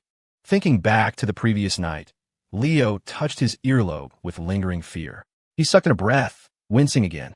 Yeah, it was pretty intense. Last night had been a disaster. The spare remote was mercilessly confiscated once again. In that split second, the brilliant mind of one Leo Wallace had raced to invent 10,000 righteous excuses. But the girl sitting on the bed simply listened with a placid smile, and then beckoned him over. Come here. Then two slender fingers expertly pinched his ear and yanked him closer. And then, with a casual inquiry, "Are you done?" Before he could even respond, came the light, airy declaration. Then, prepare to die, the girl opened her mouth and, chomp, bit down on his right earlobe, the most sensitive part of his entire body. The same bullshitting skills that could fool the great Isabella Zhao into a daze and trick happiness David Chung into offering a massive salary and a senior position were utterly useless against one Bertha Sue. And so, for one whole night, his right earlobe suffered its punishment. He was also coerced into meekly repeating, "I was wrong, my dearest wife," an untold number of times. In short, it was a total defeat. Oh, that kind of intense. Mister, Chien said, enlightened but also disappointed. Leo was even more disappointed. You have no idea. I didn't even get anything out of it. A complete loss? He'd finally gotten his hands on a spare remote, only to have it confiscated. He'd only tested the friendship bed for a single second. The final result was a terrifying punishment. His ear had suffered along with him, and he'd even had his girlfriend's perfect foot pressed against his face, twice. Oh wait, that part was actually okay. Maybe it wasn't a complete loss after all. Having understood the situation, Mr. Chien eagerly offered some technical advice. You pressed the wrong button. The friendship bed has adjustable modes. The one you hit was probably the 5th vibration speed setting. The normal sequence is to start with level 1 at the headboard, then level 2, then level 4 at the foot of the bed, and finally the most intense level 7 in the middle. Then it's just level 7, level 7, level 7, level 7. Leo listened with the humility of a devoted student, feeling greatly enlightened. Then he lamented again. It's a shame the spare remote was confiscated. Mr. Chien's face shone with the benevolence of a saint. Don't worry, I have a 3rd spare remote. Leo was stunned. The way he looked at Mr. Chien was now filled with the same sense of awe, as if he were looking at a living legend. What kind of gold standard friend was this? They should erect a monument to Mr. Chien. The two were whispering conspiratorially, exchanging tips and tricks on how to use the friendship bed, when Claire emerged from the kitchen after putting away the dishes. She looked up and saw them. The girl raised an eyebrow. What are you two talking about? The two men instantly shot apart, both adopting righteous expressions. Nothing, just chatting, discussing national affairs and the well-being of society. Claire nodded, then her gaze fell upon Mr. Chien, as if remembering something. By the way, some little pervert got his hands on another remote control last night. Mr. Chien, would you happen to know anything about that? The air suddenly went still. The girl's tone was casual, as if she were making small talk, but a dangerous aura had already begun to permeate the single slaughterhouse. The oppressive presence of the S-rank horror dungeon's final boss. One wrong answer, and the consequences would be dire. Leo's eyelid twitched. He steeled himself, ready to bravely step forward. It has nothing to do with Mr. Chien. Before he could finish, Mr. Chien cut him off. Oh, I know about that. Leo turned to look at Mr. Chien in shock, only to see his friend's face was a mask of honest sincerity. That was a universal remote. Reasonable said it wanted to watch the Great Parrot MILF Hunt, and I couldn't find a TV remote, so I brought it over to try and change the channel for him.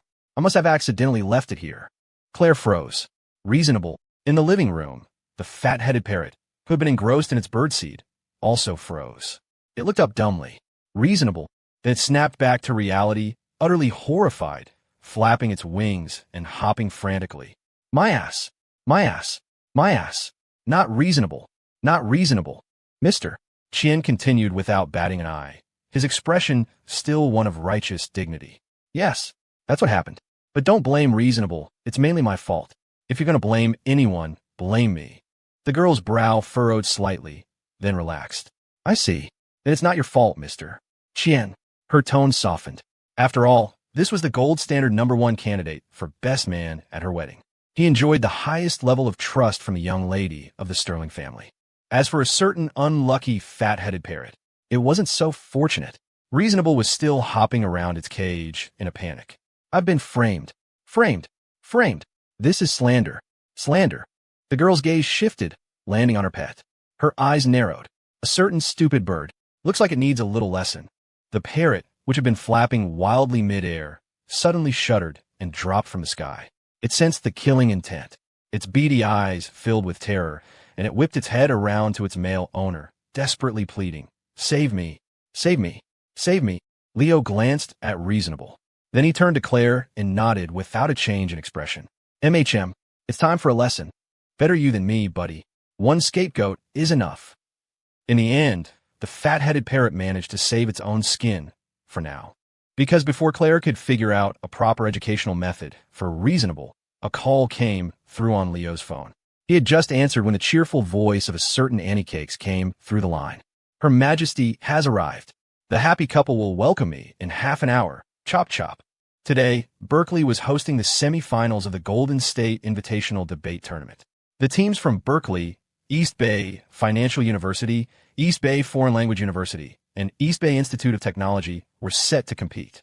Both semifinal matches were scheduled for the morning. Anna's team from East Bay Financial was already on their way. On the phone, Annie Cakes had brazenly demanded that Leo, Hammer, Wallace, and Bertha Sue be there on time to receive her royal personage. She then rattled off a long list of specific requirements. Give me 999 roses and a few flower baskets. Roll out a red carpet at the school gate. And find some greeters. I want 16 handsome guys. Oh, right, I'm also a little hungry.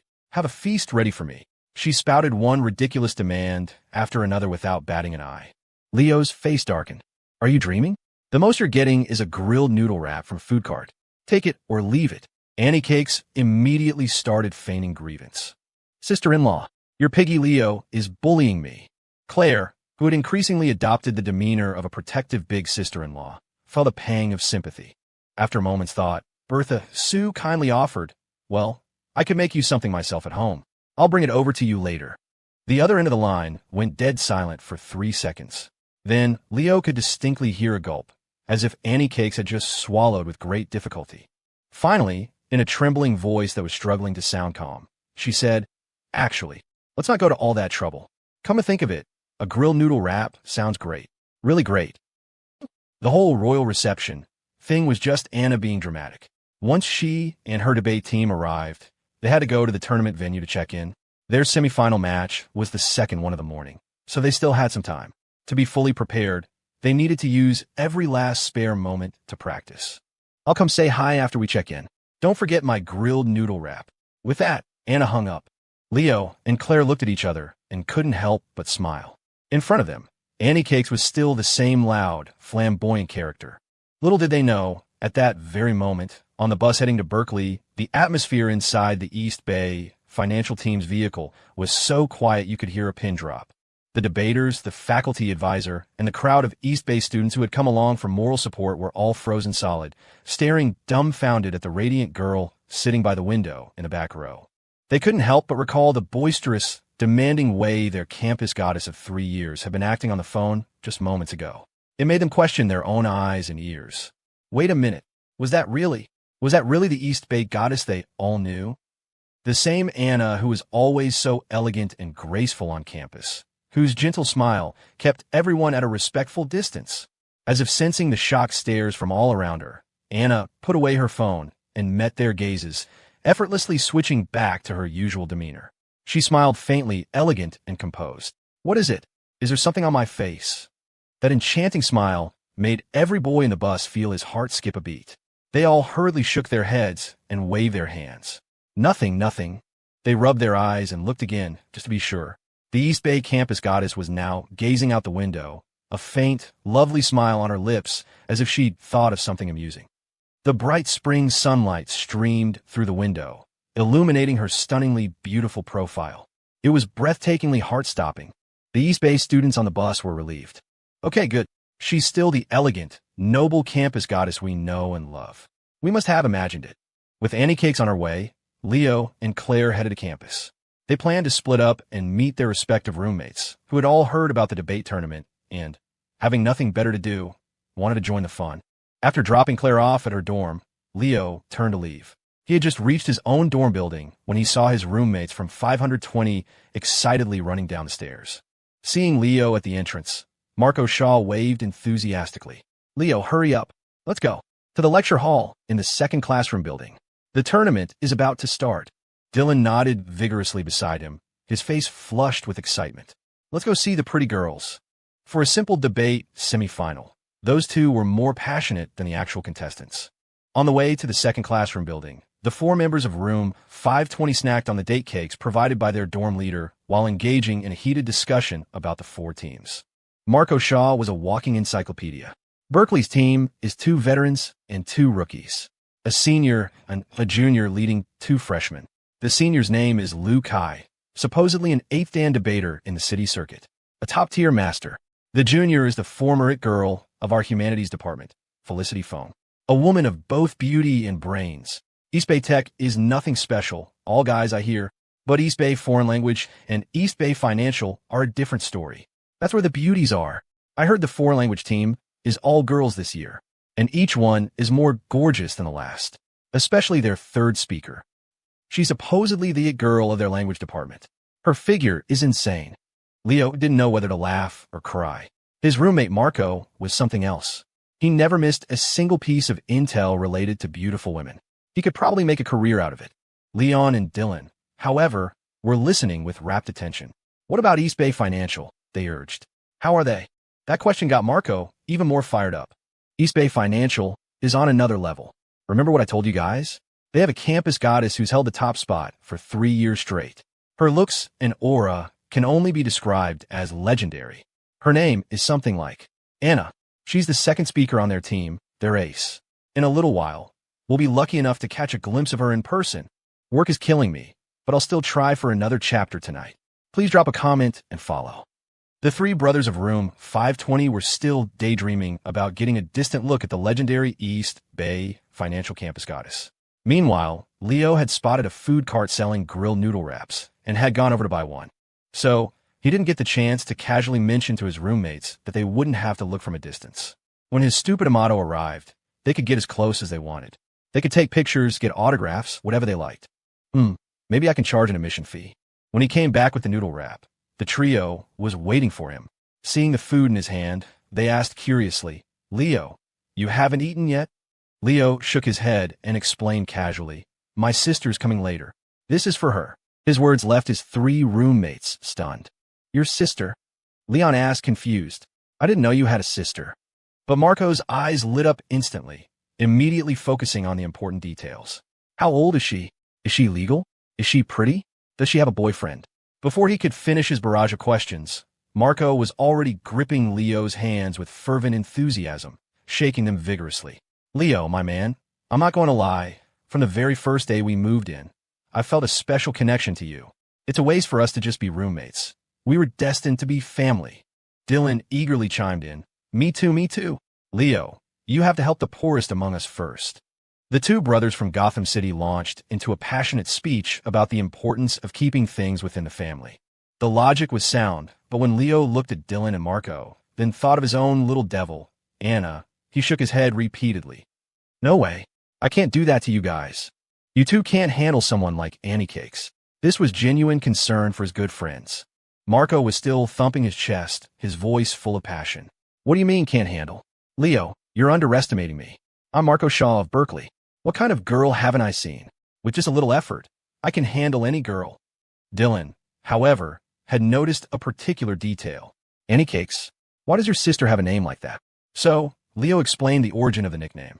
The three roommates finally understood, and Marco and Dylan's faces fell with disappointment. "She's that chubby? If her face is like a cake, how round must it be?" Marco, still not entirely convinced, pressed Leo for more details. "What kind of cake? The mini soup dumplings we have here in the South, or those giant northern meat buns that could choke a person?" Leo glanced at him. "The kind that'll kill you if you eat it." Having temporarily given up on the mysterious Annie Cakes, the guys from room 520 continued to gush about the East Bay Financial Goddess Anna. The group of four arrived at the second classroom building on the old campus. As they headed upstairs, Marco was still lost in thought. She's the girl of East Bay Financial. 3 years at the top. For 3 consecutive years, no one could even come close to her looks. They say if there were 3,000 beauties, she'd account for 2,999 of them. Just how beautiful can this Anna be? Leon, munching on a date cake, casually asked, "Is she as beautiful as Bertha Sue?" It was a good question. Dylan and Marco were momentarily stunned. Then they both shook their heads decisively. "Probably not. Bertha Sue is in the judges' panel. She's beyond the level of the contestants." But then Marco stroked his chin. "If she's just a little less than Bertha Sue, then she's probably on the same level as our own Isabella Zhao from the School of Arts. Maybe the two of them are in the same league." This time, it was Dylan's turn to look curious and wistful. "I haven't seen either of them. If you put them together, I wonder who's prettier." The three of them couldn't decide, so they turned to Leo. "Leo, what do you think?" Leo had been listening to his roommates gossip about girls while starting to eat the grilled noodle wrap he'd bought for Anna. He mumbled indistinctly, "I think they're both just okay. Pretty average." One was clueless Zhao, whose brain had a ping of 460 ms. The only impression she'd left on him was easy to fool. The other was Annie Cakes, his stupid Amato. He'd known her his whole life and was sick of seeing her. Who cared what she looked like? She was a little devil, and that was that. But his assessment was met with a unanimous chorus of condemnation from his 3 roommates. What do you mean, pretty average? They're famous, top-tier beauties. How can you say they're average when you haven't even seen them? Leo, you're getting arrogant. Leon cut off his date cake supply for the next week. Amid their bickering, the 4 of them arrived at the 3rd-floor lecture hall, the venue for today's debate semifinals. As they entered, they were greeted by a sea of people and a cacophony of noise. Even Leo and his friends were taken aback. So many people? They'd never known Berkeley students to be this passionate about debate. Leo spotted many familiar faces in the crowd. People from the arts department of the Humanities Student Council, classmates from his own major, and even some familiar faces from the School of Business. Seeing the 4 from room 520 enter, many people came over to say hello. Leo received his fair share of greetings, but Marco knew even more people. As they exchanged pleasantries, they also exchanged knowing glances. You here for the girls? Of course, the East Bay financial goddess is here. After a round of intelligence gathering with his cronies, Marco returned, his face flushed with excitement. I got the scoop. All 4 teams are checking in backstage right now. East Bay Financial is there too. At that moment, Leo was texting Claire. She said she and her roommates from 205 were on their way. He had just replied and was about to put his phone away when another call came through. As soon as he answered, Annie Cake's cheerful voice rang out. Piggy Leo, where are you? I'm done checking in. Leo looked around. I'm here too. Right at the entrance to the lecture hall. Okay, don't move. I'm coming to find you. Anna said quickly, then promptly hung up. Marco was still trying to egg on his roommates. Let's push to the front. We might get a close-up view of the East Bay financial goddess. It's hard to imagine a lecture hall buzzing with noise and excitement one second, falling into a dead, profound silence the next. It happened because of one radiant girl's affectionate gesture of linking arms with someone, and because of her impossibly charming, flirtatious call. Darling, did you miss me? How to stun an entire room with just 5 words. By Annie Cakes. In that moment, the massive lecture hall fell so quiet you could hear a pin drop. Hundreds of students from Berkeley and the 3 other universities, all waiting for the debate to begin, were suddenly frozen into stone statues. They couldn't believe their eyes. But the scene before them was undeniable. The breathtakingly beautiful girl of East Bay Financial was clinging intimately to the arm of some male creature. In fact, half of her soft, slender body was pressed right up against him. The East Bay Financial students, ? The Berkeley students, the students from the other 2 universities, the 3 roommates from 520. 1 second, the students had been completely captivated by the East Bay goddess's stunning beauty. The next, they were utterly shocked. Wait, what's going on? Is the East Bay goddess taken? Who is that guy? Her boyfriend? The students from the East Bay Financial Debate team and their cheering squad were even more shocked than the onlookers from other schools. They were completely dumbfounded. What is happening? This is our university's undisputed goddess, an elegant, noble being to be admired from afar, never to be touched. Normally, no matter how friendly she is, her smile always holds a cool distance, keeping everyone at arm's length. When has she ever been this intimate with a guy? And she even called him darling? A tidal wave of emotion crashed through the hearts of the East Bay students. Forcing down their shock and grief, they instinctively turned to the Berkeley students next to them to ask, who is that guy? Is he from your school? Does he know our Anna? Their own campus goddess had been poached by someone from another school. The East Bay students were already shocked and heartbroken enough, but they never expected the Berkeley students they asked to be even more grief-stricken than they were. Their anguish was practically overflowing. Damn, his name is Leo Wallace. Damn it. You're asking us? Who are we supposed to ask? We want to know too. How the hell does this kid know so many campus goddesses? By now, Leo Hammer Wallace was quite well known on Berkeley's old campus. On one hand, it was because of his performances during freshman orientation, the Welcome Gala, and the New Year's Gala. His singing and guitar skills had earned him the secret admiration of many female students. On the other hand, it was because of his semi-public status as the potential boyfriend of the great Claire Sterling. This had easily landed him the #1 spot on the hit list of every male student on campus. Don't think for a second that the brilliant scholars of Berkeley were above jealousy. Every time they saw him holding hands with Claire on campus, their minds were filled with envy, and they never forgot to mutter viciously, "Screw Northwood High." But over time, everyone had slowly, reluctantly, come to accept it. Even a goddess as cool and stunning as Berkeley's freshman it girl had to date someone. And dating that scoundrel Leo Wallace. Well, they were, begrudgingly, a decent match.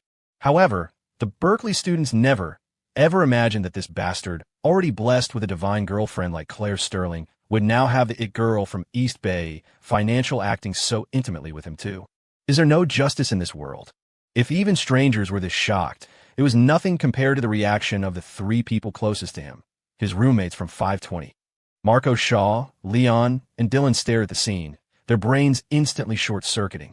After a long moment, Leon, the date cake guy, was so shocked he didn't even notice the pastry fall from his hand. Leo, what's going on?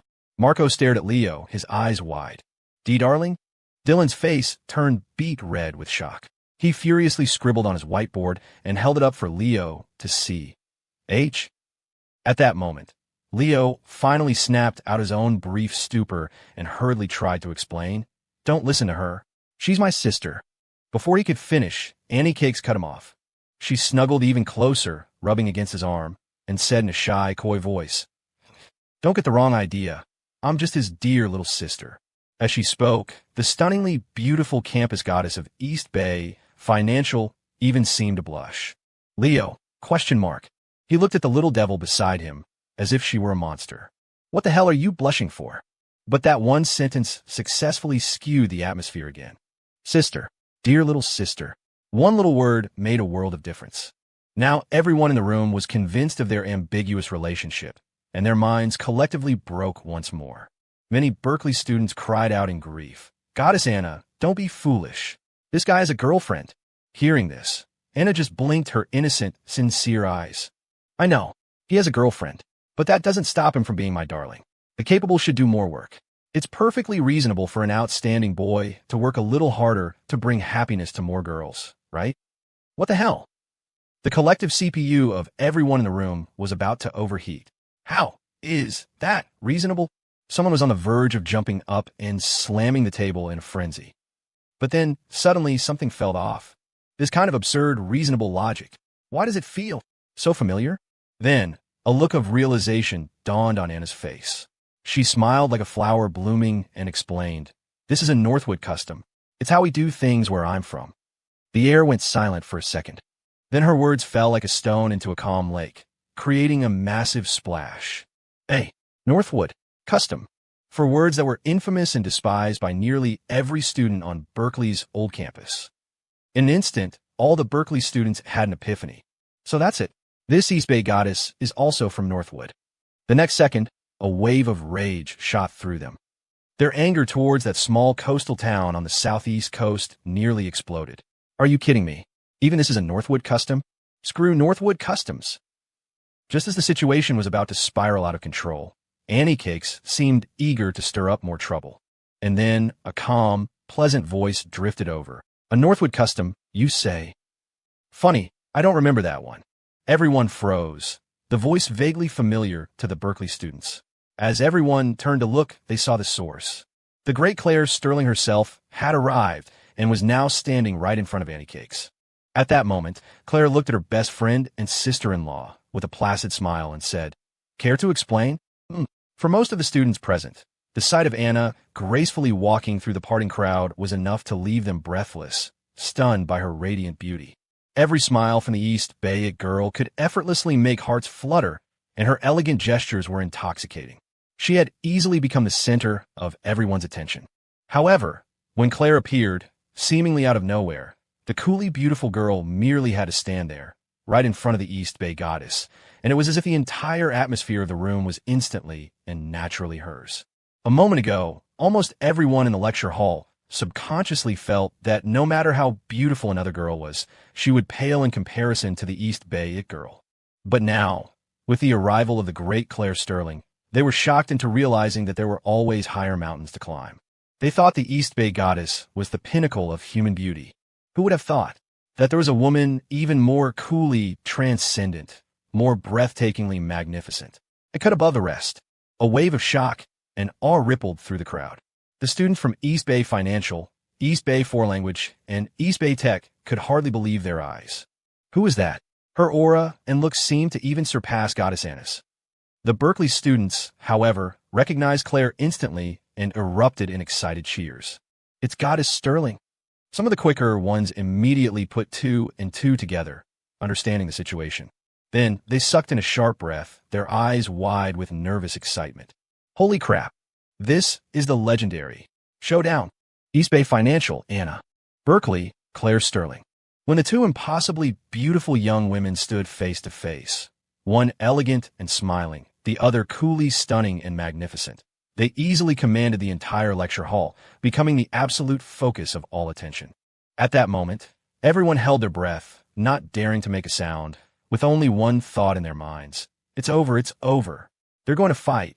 Everyone had clearly heard Anna's brazen public declaration just moments ago, and they could all hear the killing intent hidden within Claire's calm question when she arrived. They were obviously both here for the same guy.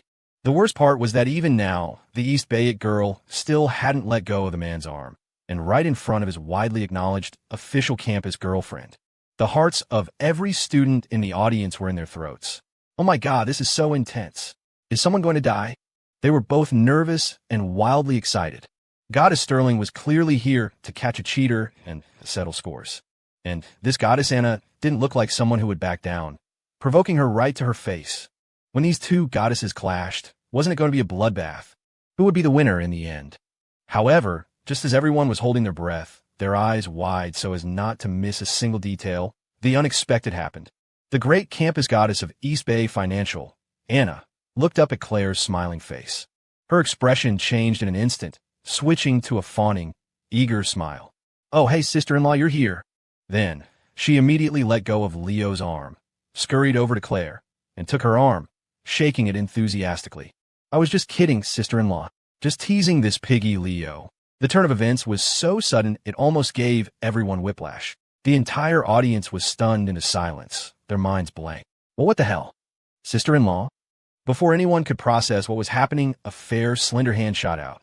Under the dumbfounded gaze of the entire room, two of Claire's fingers expertly and unceremoniously pinched Annie Cakes' ear. Goddess Sterling smiled at her best friend and sister-in-law, tilting her head slightly. Well, how do you want to die? Two slender fingers pinched the earlobe. Then they tugged. Instantly, Annie Cakes was yelping and wincing. Ow, ow, ow, that hurts. Sister-in-law, I'm sorry. Be gentle, be gentle. My ear's going to fall off. Everyone in the room. They were all completely baffled, frozen like statues as they watched the scene unfold, their brains struggling to keep up. Wait, wasn't this supposed to be a showdown between two goddesses? What is this? The East Bay students were especially dumbfounded, seeing their usually elegant and composed campus goddess getting her ear pulled by a girl with an even more powerful aura, wailing like a toy being played with. They were utterly speechless. Is this really the goddess Anna we know? After a while, the chaos subsided. Claire released Anna's ear and glanced at her. Explain. Annie Cakes, greatly relieved, quickly nodded and bowed to her sister-in-law with a fawning smile. Yes, I'll explain right now. She turned around, and in a second, she had switched back to her elegant campus goddess persona, casually brushing a stray strand of hair from her forehead. She looked at the stunned crowd and smiled sweetly. I was just joking. Let me reintroduce myself. I'm Leo's dear little sister. Wait, sister-in-law, don't come over here, I misspoke, she cried out, hastily backing away from Bertha Sue, who was about to reach for her again. Then, regaining her composure, Anna smiled at the crowd. I'm Leo's sister. He's my brother. The room fell silent again. First, they were stunned. Sister? Brother? Then, as the realization dawned on them, their gazes shifted back and forth between Leo and Anna. Finally, their eyes settled on Leo, and they began to gleam with a new, fervent light. Brother? Suddenly, they all had an overwhelming urge to become his brother-in-law. Still more tonight, sadly begging for comments and gifts. The truth was out. It wasn't some dramatic love triangle, just a sister visiting her brother and sister-in-law at Berkeley. The Berkeley students had an epiphany. So that's how it is. A torrent of flattery immediately followed. I knew it. Brother Leo isn't that kind of guy. He's the picture of righteousness. How could he get involved in that kind of mess? Exactly. Brother Leo and Goddess Sterling are a match made in heaven, a legendary couple. They've been my idols since I was a kid. The shameless praise was laid on thick. They all tried to get closer to Leo, hoping their future brother-in-law would see how well they'd match with Goddess Anna, how they could all be one big, happy family. The East Bay financial students also breathed a collective sigh of relief. Thank goodness, so they're just siblings. They've been worried their campus goddess had been snatched away so easily. Now, everyone was happy. Their goddess was still single. All the guys still had a chance. After their relief settled, the East Bay students' minds also started buzzing with ideas. Back at school, Goddess Anna was to be admired from afar, but now they knew she had a brother. Maybe they could try getting to her through him? It might just work. Immediately, the East Bay students also started crowding around Leo, their faces full of fawning charm. Hey, brother Leo, we're Anna's classmates and teammates. You should come visit us at East Bay sometime. We'll treat you to dinner. Suddenly having a massive crowd of eager potential brothers-in-law, Leo finally understood the true popularity of his little devil of a sister. At first, he tried to act the part of the protective older brother. None of that. Not just anyone could be my brother-in-law. A $300 gift certificate to the Dragon Palace all-you-can-eat buffet. He paused for a second. Then his demeanor changed instantly. Oh, you're too kind. So, are there any higher bidders? A silver membership card for the ice rink? Not bad. Wow. A gold card for the Dynasty Lounge? And it comes with 3 special services? What kind of services are we talking about? Are they legit? Let's discuss the details. Just as he was getting into a heated discussion, he felt a sharp pain in both ears simultaneously. 2 slender hands had grabbed his ears. Anna gritted her teeth. So you just want to sell me off like some commodity, are you? Claire had a half smile on her face. Someone's interested in special services? What kind were you looking for, the legit kind or the other kind? Snapping back to his senses, Leo felt the imminent danger and quickly tried to backtrack. No, I was just curious. Ouch. Annie cakes, what are you talking about? As your brother, I was just checking the market for you. I wouldn't actually sell you. Both ears were twisted again, and he was dragged away by the 2 women, yelping all the way. Ow, gentle, please, somebody save me. The rest of the students in the lecture hall watched them go, their faces filled with envy. That guy had no idea how good he had it. For that kind of treatment, they'd gladly let their ears be pulled too. Out in the hallway, the unfortunate young man was given a stern talking to.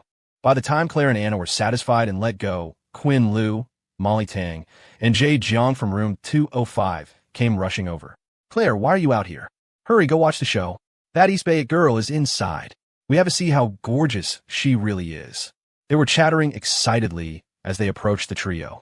They immediately spotted Anna, standing between Leo and Claire, and they froze. Quinn's face was a mask of astonishment. Whoa, where did this goddess come from? She's drop-dead gorgeous. Molly's eyes lit up. Wow, she looks exactly like the main character in the novel I'm reading. She's a fairy. Jade seemed to realize something. Could this be? In front of strangers, Anna naturally reverted to her elegant, graceful demeanor. She tucked a strand of dark hair behind her ear and smiled at the 3 girls from 205. Hello, I'm Anna, the good-looking girl from East Bay Financial. Then she glanced at Claire and quickly added righteously, Of course, I'm still a little behind my sister-in-law. The 3 girls were stunned. Sister-in-law? Then they all put it together, their mouths dropping open in even greater shock. This is the one you were telling us about. Leo's sister. His sister is the East Bay girl. They never expected such a coincidence. Immediately, the 3 girls from 205 became much warmer toward Anna. Anna, in turn, showcased her social skills, and within moments, she was chatting and laughing with them like they were long-lost sisters. On the other side, Marco Shaw and the guys from room 520 had also managed to squeeze their way out of the lecture hall. Anna turned and smiled, greeting Leo's 3 roommates. At home in Northwood, she was a little devil, but out in the world, especially in front of boys, the charm of the East Bay goddess was devastatingly effective. Leon, the date cake guy, gave her all the snacks he had left, aside from the portion he was saving for his girlfriend. Have some more. There's plenty. Dylan turned beet red after just a simple hello from Anna, not knowing what to do with his hands. In his fluster, he ended up handing her his whiteboard. The others were shocked. Dylan, calm down. That's your prized possession. Finally, it was Marco's turn. He shot his 2 roommates a disdainful look. Pathetic. Watch and learn. He straightened his collar, walked up with what he considered to be an elegant and charming demeanor, and looked at Anna with deep affection.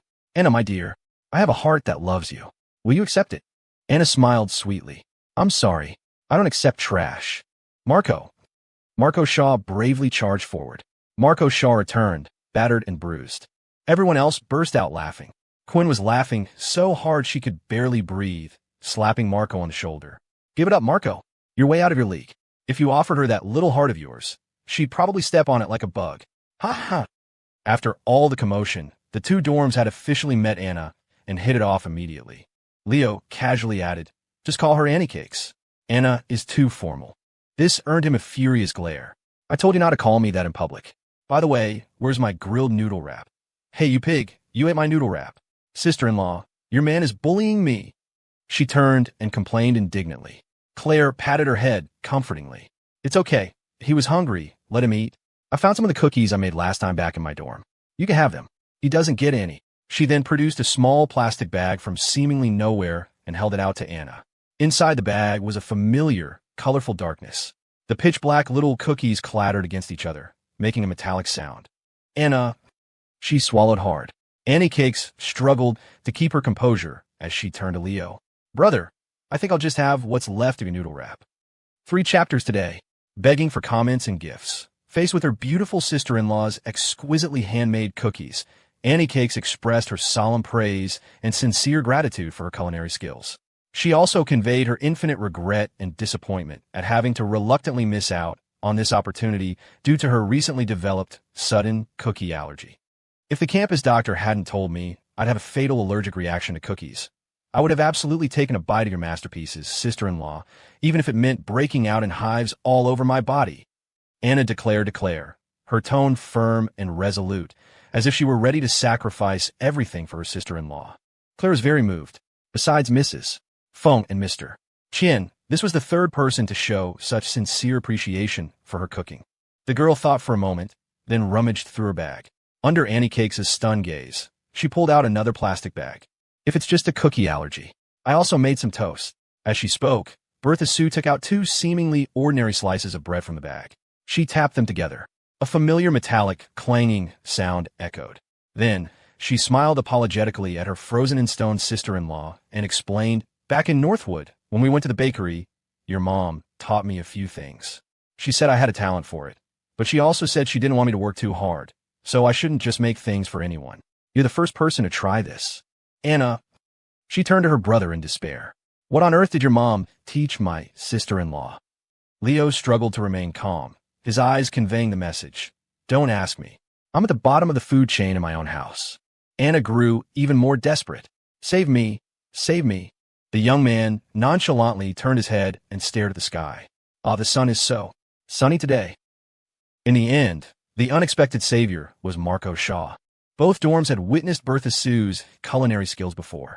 Just looking at the cookies and toast and hearing that metallic clang made their scalps tingle. Holy crap, is that really edible?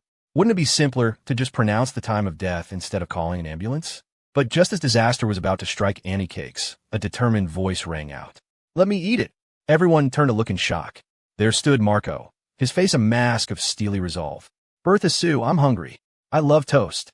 Let me try it. Before Claire could even react, Marco, with lightning-fast reflexes, snatched the plastic bag from her hand, grabbed the 2 slices of toast, and shoved them into his mouth. Then, with the grim determination of a martyr, he bit down. It sounded like teeth grinding against a steel plate. Marco's face began to twitch. The others couldn't help but cringe at the sound. But somehow, Marco managed to chew and swallow the entire thing without changing his expression. He even gave Claire a thumbs up. Bertha Sue, you're amazing. Delicious. Bertha Sue, though surprised by the demand for her creations, was pleased by the compliment. She turned to her sister-in-law with a look of regretful comfort, promising to make some more for her next time. Just then, some other students from a school of business passed by and greeted Claire. She smiled and went over to chat with them for a moment. No longer able to hold on, Marco's body collapsed backward. Leon and Dylan quickly caught him, anxiously asking, Marco, are you okay? Are you still alive?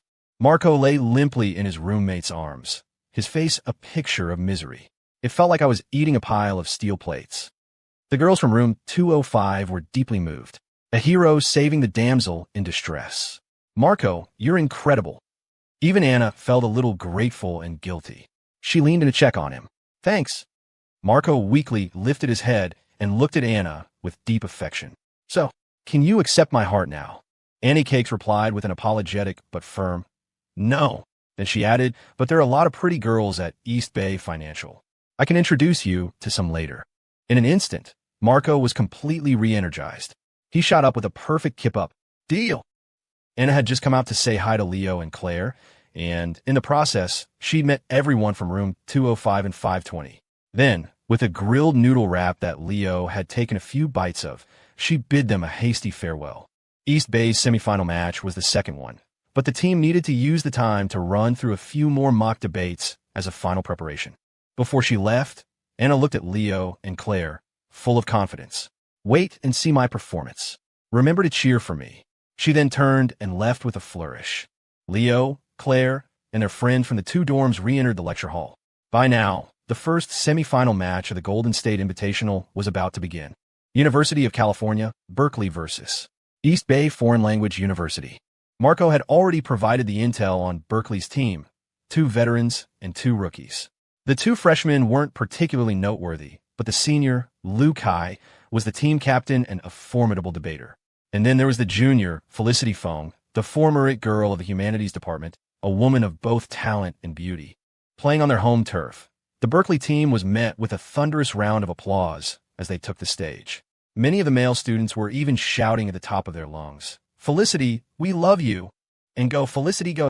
Then it was the opposing team's turn. When the 4 stunningly beautiful girls from East Bay Foreign Language University walked up to their podiums, all smiles, their graceful figures standing tall, the entire lecture hall fell silent for a moment. Then, the Berkeley students erupted once more, this time with an even more fervent and boiling cheer. "East Bay girls, we love you! Go East Bay! Crush the other team!" Such was the warm hospitality of the Berkeley student body. In the audience, the boys from room 520 were mesmerized, especially Marco, whose eyes were shining. Whoa, the intel was right. These girls from East Bay, each one is more beautiful than the last. Leo, looking at the girls on the opposing team, couldn't help but nod in agreement. They really are. Before he could finish, he felt several sharp, murderous glares. He seamlessly changed his tune. But then again, the beauties sitting right here with us are all goddesses in their own right. The girls from room 205 nodded in satisfaction, retracting their killing intent. Claire, sitting next to him, also released the fingers that had been gently pinching his earlobe. She smiled and patted his cheek. Not bad. Quick reflexes. On stage, the moderator finished his introductions. The members of both debate teams rose to greet the judges and the audience. Then, the moderator announced the topic for the first semifinal match of the Golden State Invitational Debate Tournament. The competition began. Berkeley versus East Bay Foreign Language University. The topic for today's debate was, does social media do more good than harm for the development of adolescents, or more harm than good? The internet in America had only really taken off in the last few years, but its growth had been explosive. All kinds of social media platforms were becoming more and more popular. The old guard included established blogging platforms like Blogger and a wide variety of forums and message boards. Then, a few years ago, a site called My Campus had exploded onto the scene, capturing a massive share of the student market and looking poised to dominate half the social media landscape. On stage, the debaters launched into their opening statements, their arguments clashing like swords. They traded points and counterpoints, neither side giving an inch. In the audience, a small fraction of the students followed the arguments thoughtfully. The vast majority, however, were just there for the show. Marco Shaw, for instance, had his eyes glued to the 4 beautiful female debaters from East Bay Foreign Language University from the very beginning. It was unclear how much he was actually hearing. He just kept nodding his head in a state of rapture. "Ah, so well said," he'd murmur. "That point is so pale. No, wait, that evidence is so supple." Leo listened for a few minutes before shaking his head slightly. Though they were talented debaters from top university, they were still just students. Their understanding of the topic was ultimately limited. Both the affirmative and negative teams could only approach the issue from a relatively shallow perspective, rarely hitting the core of the matter. Still, the topic sparked something in him. As the newly appointed chief strategy officer for Happy Nest, the little ship he had just boarded was set to make a massive splash in late March, shaking the entire domestic internet. It would become the most explosive, talked-about social media platform of the year. And as fate would have it, the very platform both teams were using as an example. My Campus would be Happy Nest's biggest and most direct competitor in the years to come. Leo even remembered clearly from his past life that Happy Nest had lost its chance to go public precisely because it had failed in its competition with My Campus. And My Campus, which would later rebrand as the Quad, had successfully listed on the NYSE, its market value at one point reaching nearly $10 billion. The latter had soared to the heavens, becoming world famous. The former ate dust, exiting the stage in defeat. The wars of the internet might seem bloodless, but they were filled with hidden daggers. The moment Leo accepted David Chang's invitation to join Happy Nest, he had been pulled onto this breathtaking, magnificent battlefield. The winner takes all. The loser is crushed to pieces. There was no warmth in the wars of business, only the cold, hard reality. At that moment, Leo was physically in a lecture hall at Berkeley, watching a debate. But his thoughts had drifted, and it was as if time and space had shifted. He was already standing on that grand, brutal battlefield of the internet. He could almost see the news reports from his past life replaying in his mind's eye. Happy Nest locked in a life-or-death struggle with its rivals. There were smiles that hid daggers, feigned ignorance masking deadly intent. There were moments when masks were torn off, revealing the cold steel beneath, and desperate counterattacks born from having no other way out. Countless pieces of information from his past life surged back, and his eyes narrowed subconsciously, a cool, calculating glint appearing within them. Strictly speaking, Happy Nest was a decent partner, but it wasn't one worth tying himself to completely. In his past life, the war between it and My Campus, the Quad, had been far too brutal. Happy Nest and David Chang's ultimate defeat was due to their own mistakes, certainly, but it was mostly because their opponent was too powerful and had used too many vicious, lethal tactics, both overt and covert. As someone reborn, he had countless ways to make money. Even with his help, Happy Nest could avoid many pitfalls and correct its original flaws, reaching greater heights than before. But it would still inevitably collide with the massive battleship that was My Campus. With his own foundation still shallow, tying himself to Happy Nest's small boat to go head-to-head with such a formidable enemy. Regardless of victory or defeat, it was bound to be a perilous path. It might not be the wisest choice. As his mind churned with calculations and strategies, he felt a soft warmth on the back of his right hand, which was resting on the armrest. The touch pulled him back to the present. He glanced down and saw that Claire's hand had, at some point, gently taken his. Leo was slightly taken aback. He turned his head and met her questioning, concerned gaze. He smiled and gave her a silent shake of his head, signaling that he was fine. Claire relaxed, returning his smile and giving his palm a gentle squeeze. Not a word was exchanged, but an unspoken understanding passed between the young couple. She then turned her head back to the stage, focusing intently on the debaters' clash of words. Leo, however, didn't look away. He quietly admired his girlfriend's profile, so exquisitely captivating in her focused state. He felt the warmth spreading from his right palm, a comforting heat that flowed through his heart. The hesitation and careful weighing of his future plans quietly melted away, replaced by a calm, resolute certainty. Being reborn certainly gave him an omniscient ability to judge situations. But if he spent this new life cautiously weighing every single step, he would lose the boldness he ought to possess. He was the man who was supposed to shield this girl from the wind and rain. If he couldn't even face a small storm like this head-on, what right would he have to stand in front of her in the future? Leo's eyes narrowed again. This time, they became as sharp and cold as a blade. He subconsciously sat up straighter, his posture as ramrod straight as a spear. An inexplicable, soul-shaking presence began to emanate from him. This subtle aura was so potent that even those nearby seemed to feel it. Many in the surrounding seats shifted uncomfortably, their expressions changing. What is that smell? Then reality hit, and a commotion broke out. Holy shit, who farted? Marco Shaw's face flushed red. He quickly clenched his cheeks and looked around, feigning innocence. Yeah, who did that? So messed up. He'd had too many of Leon's date cakes, plus one of Bertha Sue's signature handmade toasts. His stomach was feeling a little unsettled. The first semi-final match of the Golden State Invitational, after a fierce and brilliant clash between the two university teams, finally came to a close. The judges tallied their scores and announced the result. The University of California, Berkeley, had come out on top. Led by senior Liu Kai, they had defeated East Bay Foreign Language University and secured the victory. The hall erupted in thunderous applause. The Berkeley students cheered for their team. In the next second, a new thought began to stir. East Bay lost. As upstanding Berkeley students, It's only right for us to comfort the heartbroken girls from East Bay. A perfect demonstration of our magnanimity as hosts. Perfectly reasonable, right? Soon, it was time for the second match. Down in the audience, the friends from room 205 and room 520 were chatting. Isn't it East Bay Financial versus East Bay Polytech next? What's the topic for this round? Jade, who had a good memory, adjusted the black-rimmed glasses on her nose and answered, I think it's campus romance. The benefits outweigh the drawbacks versus the drawbacks outweigh the benefits. More tonight. Don't forget to send reminders and gifts. This year's Golden State Invitational wasn't using a strictly formal policy debate format. The topics of the semifinals were chosen to be more relatable to students' daily lives, making them easier and more fun to follow. The previous round, for instance, had explored the internet, a subject every student knew intimately, and analyzed the pros and cons of the social media they used every day. The topic for the second match was even more down-to-earth. Does campus romance do more good than harm, or more harm than good? The moment the moderator announced the topic, a wave of murmurs and excited chatter swept through the audience.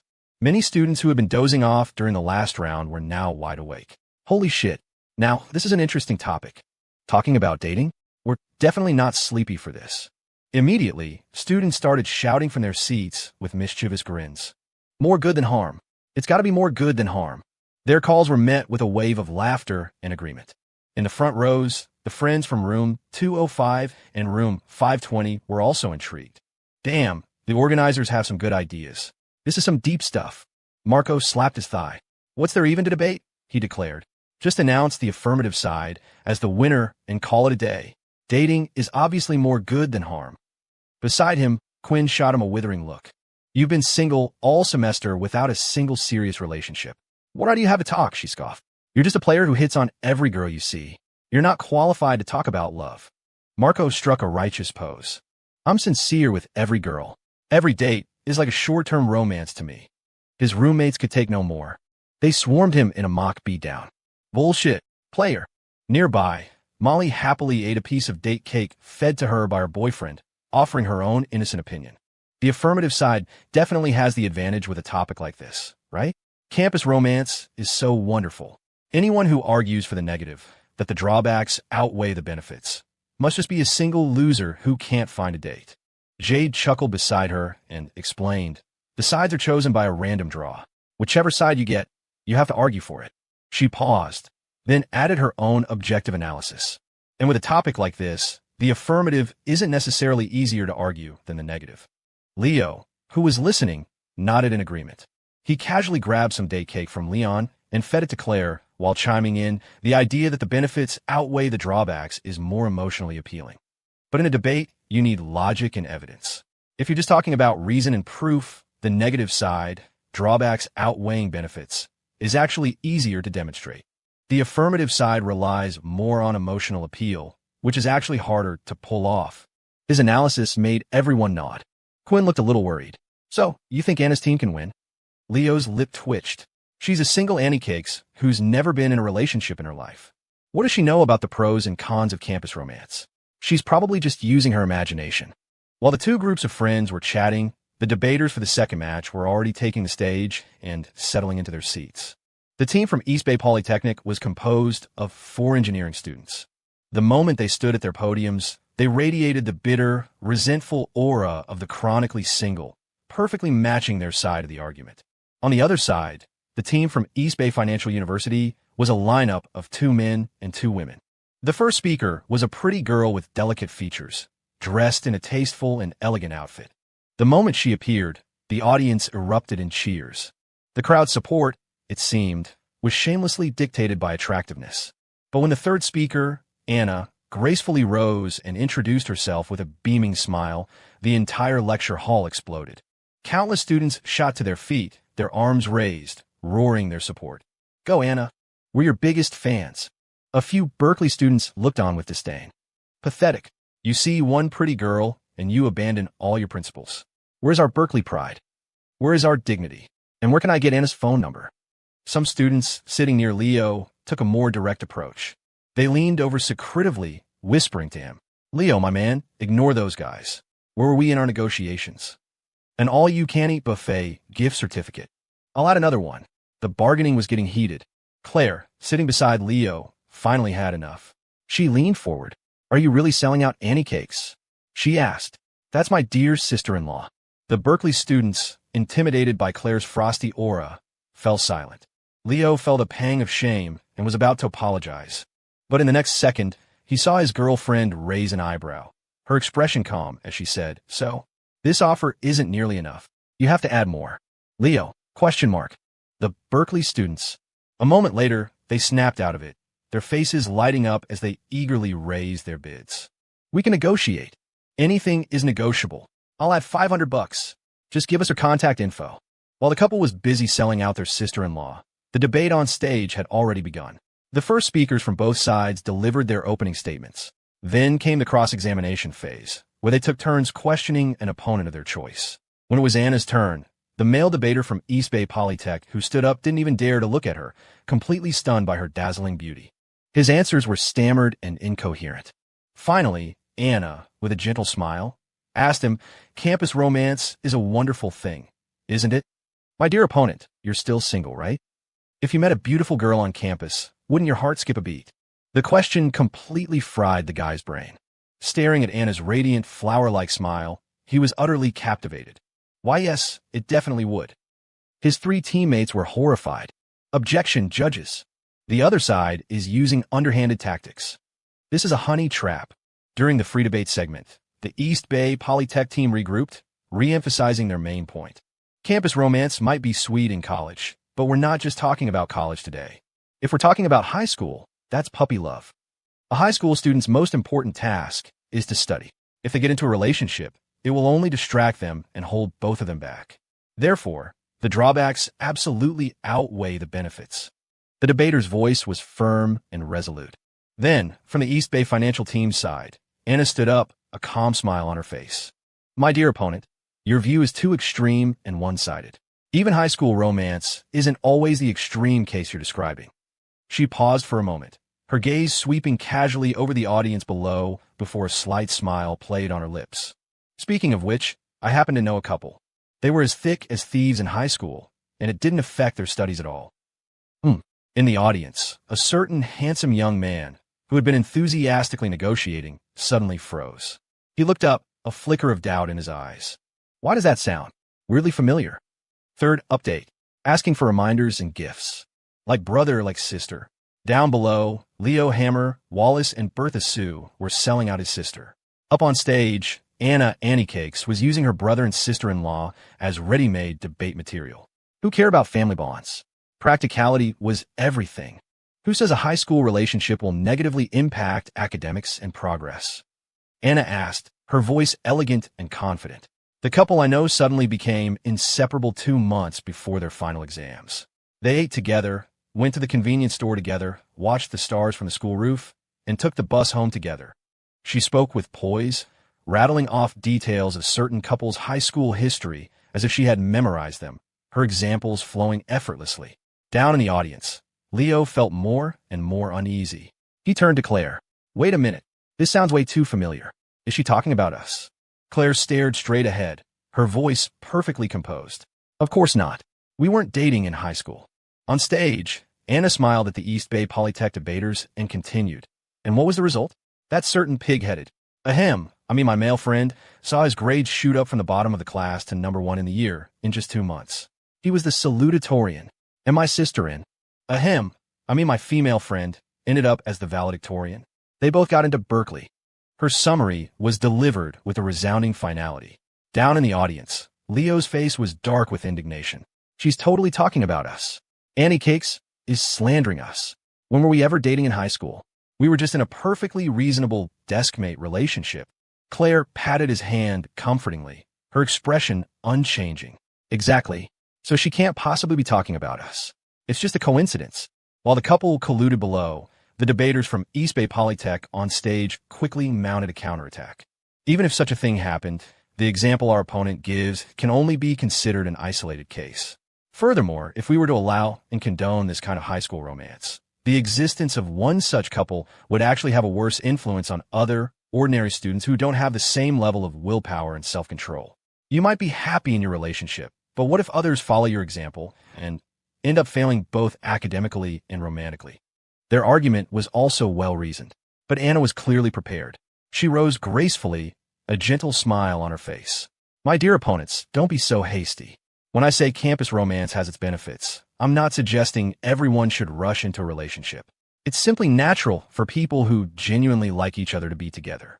Moreover, the kind of campus romance my side advocates for needs to be positive. The goal is to be happy together while, of course, not having a negative influence on others. The East Bay Polytech debaters immediately objected. That's impossible. Anna didn't blink. Who says it's impossible? The couple I just mentioned is a perfect example. They were perfectly happy in their own relationship and didn't corrupt the school's atmosphere in the slightest. The Polytech team scoffed. According to you, they were stuck together all day, from meals to classes to going home. They practically broadcasted their relationship to the world. You call that not having a big influence? Anna smiled radiantly. Not all. They were classmates and desk mates in high school. While they were being sweet to each other, in the eyes of outsiders, everything they did was perfectly open and above board, with nothing to criticize. A desk mate bringing breakfast and happening to have an extra serving by coincidence. Perfectly reasonable, right? And going home together after school because they're afraid of the dark and looking out for each other, a show of deskmate friendship. That's reasonable too. As for watching the stars together or holding hands, well, that was all just coincidence and perfectly reasonable. They got to be sweet to each other without negatively affecting the other students. It's a win-win. Everyone's happy. Her words were delivered with unruffled confidence. One casual coincidence after another, followed by a casual reasonable. The Berkeley students in the audience found it all sounding more and more familiar. One by one, they turned to look at Leo Hammer and Bertha Sue, their expression strange. Damn, why does all of this sound so familiar? Meanwhile, the debaters from East Bay Polytech were completely floored. When they finally came to their senses, they were practically sputtering with indignation. What kind of nonsense is our opponent spouting? Are the students and teachers in that high school all idiots? They couldn't see through such a flimsy disguise? How is any of that reasonable? With his last sentence, the fourth speaker and captain of the Polytech team threw his arms up in a gesture of desperate appeal, trying to rally the audience to his side. It failed. The audience was silent for a moment. Then, the Berkeley students began to exchange strange, complicated looks before slowly nodding. It's reasonable. Actually, it's pretty reasonable. Yeah, nothing wrong with that. A chorus of reasonable rippled through the crowd. The East Bay Polytech captain, ? The entire Polytech team was stunned. Wait, is this Berkeley's home field or East Bay Financials? How can this kind of bullshit get a round of approval from the audience? This is reasonable? What kind of damn high school would believe this ridiculous couple's reasonable routine? In the next moment, they saw Anna on the opposing side smile serenely. My dear opponents, perhaps you're just not well informed, she said, her voice calm and clear. This kind of thing is pretty normal in Northwood. It's a local custom. In the end, after the judges' scores were tallied, the affirmative team from East Bay Financial University defeated their opponents and won the match. The audience erupted in enthusiastic cheers and applause. The defeated members of the East Bay Polytech team walked off the stage, their faces pale and dejected. In terms of actual, logical arguments, both teams had been evenly matched. But during the free debate segment, they had been completely thrown off their game by that one girl from East Bay Financial. Their rhythm was shattered, and their performance in that segment cost them dearly, leading to their loss. Even now, the Polytech team members felt dazed, filled with indignant confusion. What the hell was that? She just made up some random bullshit example, and we lost to that kind of cheap trick? They all felt the loss was unfair and deeply unsatisfying.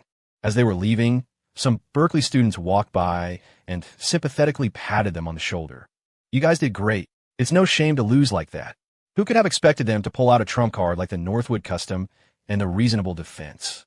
The Polytech debaters were at first grateful for the kind words, but the last sentence left them stunned. Is that Northwood custom thing real? They asked, barely able to believe their ears. Just then, a Berkeley student sidled up to them conspiratorially, a sacred glow on his face. Friends, would you be interested in joining our organization? The Anti-Northwood Faith. Our motto is to hell with Northwood High. Dazed and confused, the members of the East Bay Polytech team hesitated for a moment, but then, clenching their jaws, they nodded fiercely. Fine, to hell with it. And so, the list of Northwood High's enemies grew even longer. The debate tournament ended, and the students began to file out of the lecture hall. Marco spotted the pretty girls from the East Bay Foreign Language University debate team leaving through a side door. He immediately grabbed Dylan and rushed over to make his move. Quinn, Molly, and the other girls were initially confused. He's going to hit on them, fine. But why is he dragging Dylan along? Is he going to use sign language? The next second, the truth was revealed. Marco approached the girls, his face wreathed in smiles as he greeted them, pulling Dylan to his side. Hello, ladies. My name is Marco Shaw. This is my roommate who has a terminal illness. He's so sick he can't even speak anymore. His one and only dying wish is to get your phone numbers. Dylan, with practiced skill, began to gesture in sign language. The girls from room 205 watched, utterly stunned, a new level of respect dawning on their faces. Whoa, you can do that. Jade adjusted her glasses, offering an appreciative critique. That's what you call recycling. Just then, Anna came bouncing over to find Leo and Claire.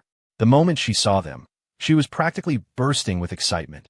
So, I did great, didn't I? Leo looked at his foolish younger sister, his expression strained. You used our story as your evidence, didn't you? And you maliciously exaggerated it. Annie cakes, do you know that's slander? He righteously admonished. Anna shot him a sideways glance.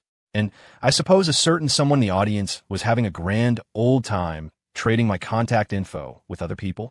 You think I didn't see that? Leo's expression instantly changed. Of course, on the other hand, he said smoothly, we're brother and sister. Using each other for a little dramatic effect is no big deal. Let's not get caught up in the details. Anna huffed, but didn't press the issue. She turned to Claire, eagerly seeking praise. Sister-in-law, was I good? Do I get a reward? Claire nodded and thought for a moment. How about I cook for you at noon? She was still thinking about how Marco had snatched the toast earlier and how her sister-in-law had sadly missed out. Her sister-in-law had come all this way. As the older sister, she felt she had to do something special. Anna? ? The expression on her face froze. She struggled to maintain a calm, natural look. Oh, sister-in-law, you're too kind. Cooking yourself is so much trouble. A grand reception like that should be reserved for someone on the level of the Queen of England. To be honest, my performance wasn't that good. I'm not worthy of such a heavy reward. Really, I'm not, haha. She let out a forced, dry laugh and quickly changed the subject. Hey, it's getting late. Let's go check out your love nest. The single slaughterhouse, right? Let's go home. I haven't even seen it yet. Leo corrected her sternly. What single slaughterhouse? When you're outside, you call it the LNS house. Anna grabbed her brother and sister-in-law by the hand and pulled them eagerly towards the exit. I know. The slaughterhouse villa. Let's go. On the way to the LNS house, Anna stared out the car window at the increasingly coastal scenery, sighing with envy. Her university, East Bay Financial, was in the old part of the city, and she rarely had a chance to visit the coast this far out.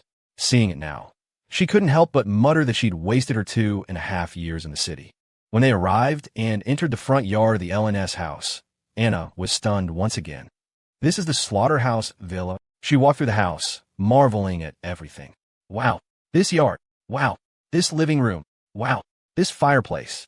Wow, this parrot. Hey, there's a parrot. As they opened the door, Reasonable came fluttering out of his cage. The chubby parrot, seeing so many guests for the first time, let out a series of loud, enthusiastic squawks. Hello, beautiful ladies. Hello, beautiful ladies. Marco and Leon were amazed. Whoa, this parrot is pretty smart. Reasonable turned to look at the 3 guys from room 520 and squawked in surprise. Whoa, 3 monkeys. Then he saw the hulking, muscular frame of Leon and jumped. Whoa, a gorilla. The girls all burst out laughing. Compared to the others, this was Anna's first time at the LNS house.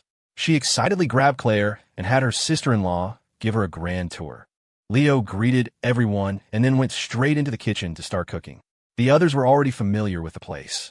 They plopped down on the couch and turned on the TV or headed over to the pool table to challenge each other to a game. Everyone found something to do. By the time Leo was finished in the kitchen and had brought a feast of dishes to the dining table, everyone was seated and ready.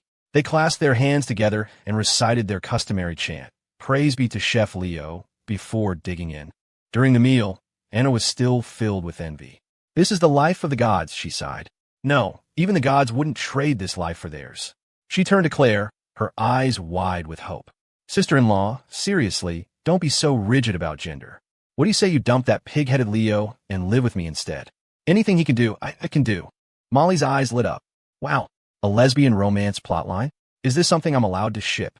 From room 520, Marco was already defending his roommate. Annie Cakes, you're out of line. Our boy Leo is a top-tier man. He cooked for Sister Bertha every single day. You can't replace those cooking skills. Anna pouted, unconvinced. It's just cooking. I could do everything else. Claire smiled gently and reached out, generously taking her friend and sister-in-law's hand. All right, we'll dump him, and you and I will live together. I'll do the cooking. That one sentence was more effective than 10,000 arguments. Anna flinched. She forced a calm expression and slowly pulled her hand back from her sister-in-law's. You know what?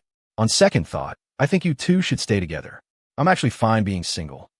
Hopefully more tonight. Sadly asking for reminders and gifts. The villa was nice, but her life was more important. The thought of her beautiful sister-in-law's colorful, multi-hued culinary creations sent a cold shiver down Anna's spine. Steeling herself, she righteously and politely declined the invitation for the two of them to live together. The lesbian romance plotline died before it even began. The only person who seemed disappointed was Molly. The romance novel enthusiast usually only got to see beautiful female pairings in her books. If the two campus beauties at the table in front of her got together, how wonderful would that be? She'd even come up with a title for their story: The Daily Life of the Aloof Campus Queen and Her Loyal Puppy Sister-in-Law. Wow, it sounds like a bestseller already. What a shame, what a shame. As they ate, the group chatted idly. The friends from both dorms were intensely curious about Anna, peppering her with gossip-fueled questions. They asked about the nature of her and Leo's sibling relationship, and why she, a junior at East Bay Financial, was somehow the younger sister. They pried into her love life. They even went so far as to ask for her height and measurements. Marco, who asked the last question, was promptly kicked under the table by Quinn and Jade to reflect on his actions. Anna answered all the other questions with a cheerful smile, explaining everything. The friends from both dorms listened, their understanding dawning, and they looked at Leo with renewed awe and disbelief. Leo, you dog. You've been surrounded by beautiful girls your whole life, haven't you? A childhood sweetheart for a sister, a high school and college classmate for a girlfriend. And they're all drop-dead gorgeous. Do you have some kind of girl-attracting aura? Marco, who had just been kicked, shamelessly climbed back to the table and sidled up to Leo. Leo, my man, let's make a deal. Let me borrow that aura of yours sometime. Leo thought about it. It did seem a little uncanny. Leaving aside Bertha Sue and Annie Cakes, since starting college, he'd also had unexpected run-ins with department girls like Lily Lou and Isabella Zhao. Did he really have the aura of a novel protagonist? Then again, with his rich life experience, he probably could write a novel. What would be a good title? After I was reborn, the aloof campus queen chased me, but so did all the other department beauties. He was getting into it, seriously considering whether he should start a novel on Scrollverse.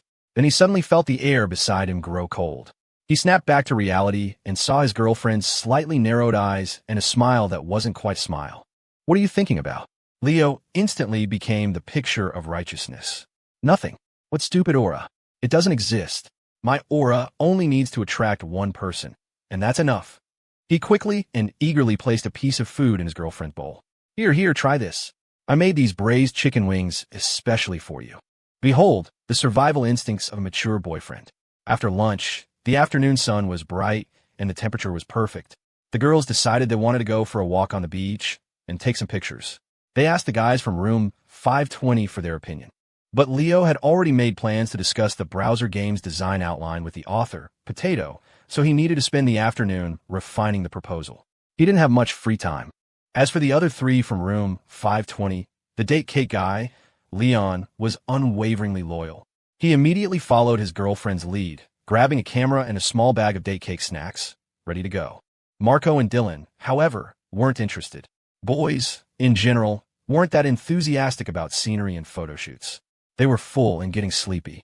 When they heard Leo had just bought 2 new high-end laptops, their interest was piqued. So, in the end, it was Leon who went out with the girls. Before she left, Claire didn't forget to come back and give her boyfriend a kiss, smiling as she said, "Don't work too hard." The others who witnessed this rolled their eyes, groaning from the overdose of PDA.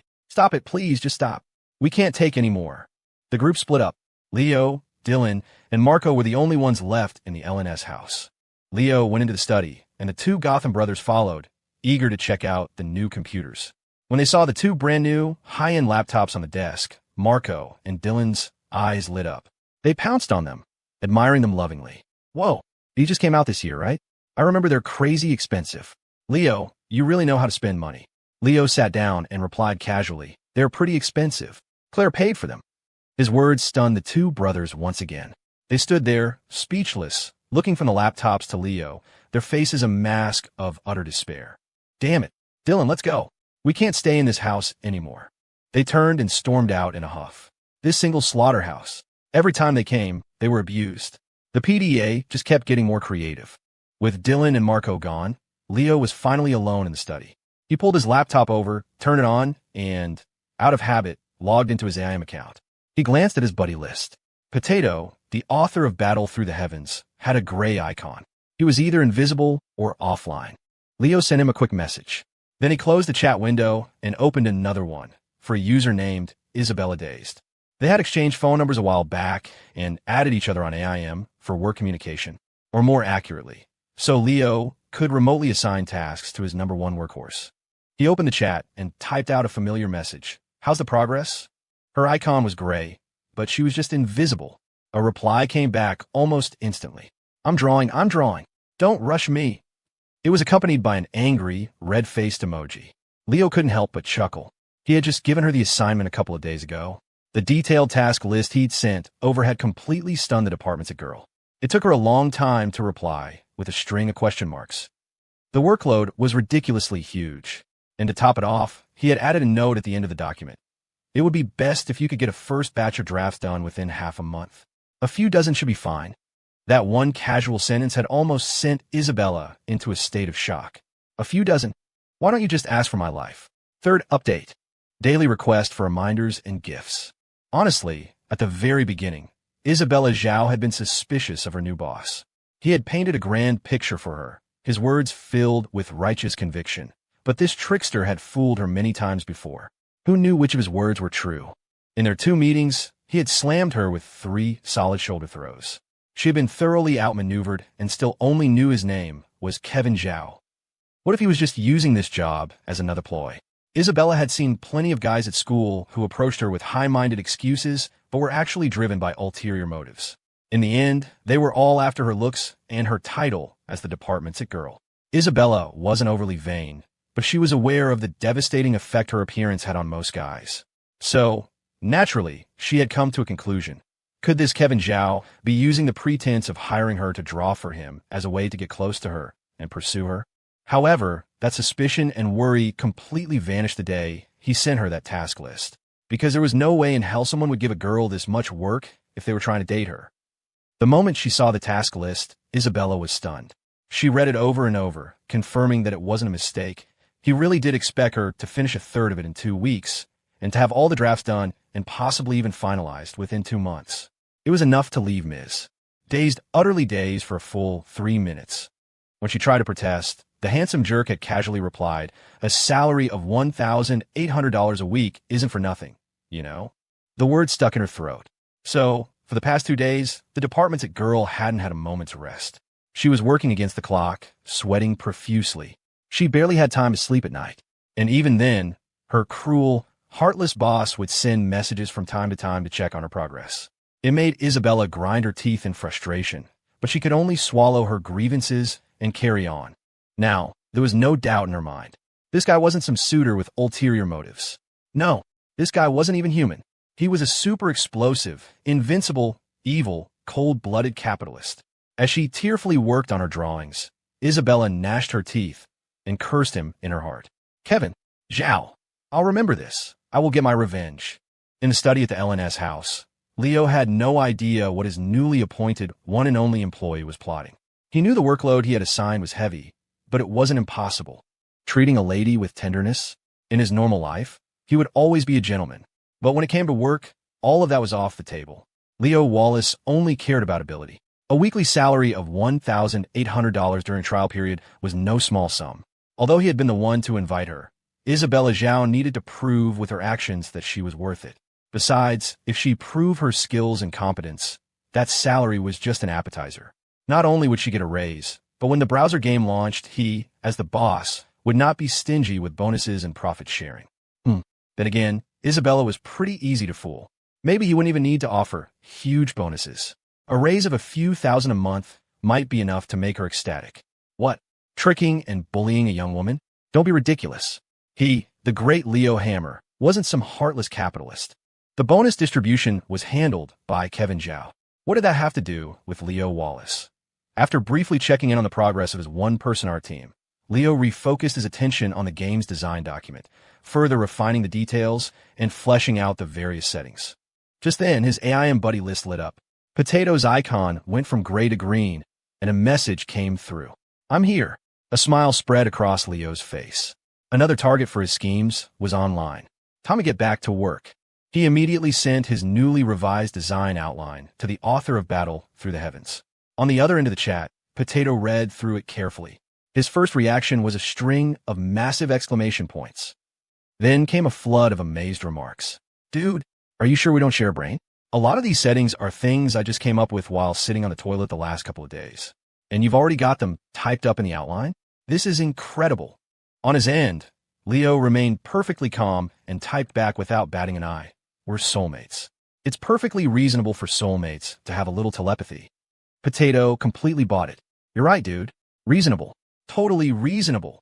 Potato truly began to see Leo as a kindred spirit. The more they talked, the more he felt like they had known each other forever. The two soulmates then had an enthusiastic discussion about the design document, exchanging ideas and further refining the content. They talked for over half an hour before reluctantly saying goodbye and logging off. Leo stood up from his desk, stretched, and walked out of the study to get a glass of water. As he entered the living room, he saw Dylan and Marco finishing a game of pool. The two Gotham brothers were equally terrible at the game, making them evenly matched opponents. After the game, they showered each other with praise, then decided they were bored. Seeing Leo, they called out to him. Leo, you done with your work? Can we borrow your computer? The novel we're following should have updated today. In 2008, mobile reading hadn't really taken off yet. Most web novel readers were still used to renting physical books from stores or reading on websites using a computer. Leo casually agreed and let his two roommates head into the study while he went to the kitchen for water. He had just finished pouring a glass of hot water and was about to leave the kitchen when he heard a sudden shout from the study. Holy shit, it was Marco. Then came an even more shocked shout from Dylan. Holy shit, a question mark popped over Leo's head. What were those two doing in there, singing in harmony? He walked over, glass in hand. In the study, he saw the two Gotham brothers sitting at his desk, staring at the laptop screen, their jaws hanging open. What's wrong? Leo asked, confused. At the sound of his voice, Dylan and Marco snapped back to reality. Marco looked up, his face a picture of shock, as if he'd seen a ghost. Leo, you wrote Battle Through the Heavens. Dylan was so shocked he could barely speak, his voice trembling. Why you're a potato? As it turned out, the novel that Marco and Dylan wanted to read on Leo's laptop was, by sheer coincidence, Battle Through the Heavens. It all started the previous week on the bus ride to the new campus. Leo had casually described the plot of Battle Through the Heavens to his classmates, and it had completely captivated all the guys and even a good number of the girls on the bus. His two roommates from room 520 were no exception. So, since that day, they had found the novel online and devoured it from the beginning. They had binged all 400,000 or 500,000 words in just a day or two, staying up all night. Now, they were in the most painful phase, waiting for updates. With any other novel, seasoned readers like Marco and Dylan would have just let the chapters accumulate and then binge them all at once. But Battle Through the Heavens was different. It was addictive. It was the kind of book you couldn't put down. The moment you finished one chapter, you were desperately waiting for the next. Today, while hanging out at the LNS house, they were still thinking about the latest update. Figuring it was about time, they had eagerly gone into the study and sat down at Leo's laptop to check. That's when they noticed the Word document minimized in the taskbar. At first, the title, Battle Through the Heavens design outline, just made them curious. They figured their roommate was just a die-hard fan. Reading the novel is one thing, but making notes on it? Intrigued, they maximized the document and started reading.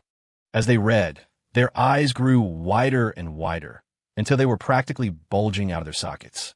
This wasn't some reader's notes. This was the complete, detailed outline for the rest of the novel. Plot points that hadn't been released yet, character settings, even new types of heavenly flames. It was all, here, have a date cake to get your energy back. They handed him his signature snack. But even the date cake couldn't revive him. So, tired, he mumbled weakly, going out with a group of girls to take pictures is more exhausting than a full day at the gym. Meanwhile, on the other couch, the girls were looking through their photos, still wanting more. I feel like we didn't take enough pictures. We should have taken more group shots. Then they turned to Leo, Marco, and the others. Let's all go to the beach again tomorrow. Leo and the others flinched and shook their heads vigorously. No, we can't. We're busy tomorrow. Kevin's mom is having another baby. That night, they had hot pot for dinner. Everyone gathered around the table as the pot bubbled, sending up fragrant steam. During the meal, Marco and Dylan told everyone about Leo's plan to start a business making a browser game. Everyone was amazed. Anna looked at Leo, puzzled. You have a knack for business, Leo. Since when? Quinn, on the other hand, was full of praise. Wow, Leo, that's amazing. We're all still just freshmen, and you're already starting a business. Leo just smiled. It's nothing, just giving it a try. If I don't work hard, how am I going to support my wife in the future? His comment was met with a chorus of long, teasing oaths from around the table. Marco shook his head, sighing dramatically. That's our Leo. He could be living the easy life, but he still wants to work hard to support Sister Bertha. A role model for our generation. Claire was also smiling. She looked at Leo, her eyes soft and warm, and reached out to take his hand, giving it a gentle squeeze. It's okay. I'm easy to take care of. And if you can't, I'll support you. Marco made a face and turned to Leon. Leon, you should take notes. You can't just feed Molly date cakes all the time. You need to do something impressive too. Leon scratched his head, looking embarrassed. I'm not as smart as Leo. I can't do anything that big. But I'll definitely give Molly the best of everything. His honest words were more touching than any flowery declaration of love. Molly beamed and took her boyfriend's large hand, puffing out her chest proudly. He doesn't need to do anything big. I love date cakes. Their display of affection earned another round of teasing from the group. Leo watched them with a smile, an idea forming in his mind. Maybe he should put an Easter egg for the two of them in the Battle Through the Heavens game. A new type of heavenly flame. If he were to make a date cake into a heavenly flame, what would he call it? More tonight. Requesting reminders and gifts. Has everyone started their vacation yet? After a satisfying meal, everyone pitched in to clear the table. They ended up on the living room couches, sipping beers and chatting, the atmosphere lively and warm.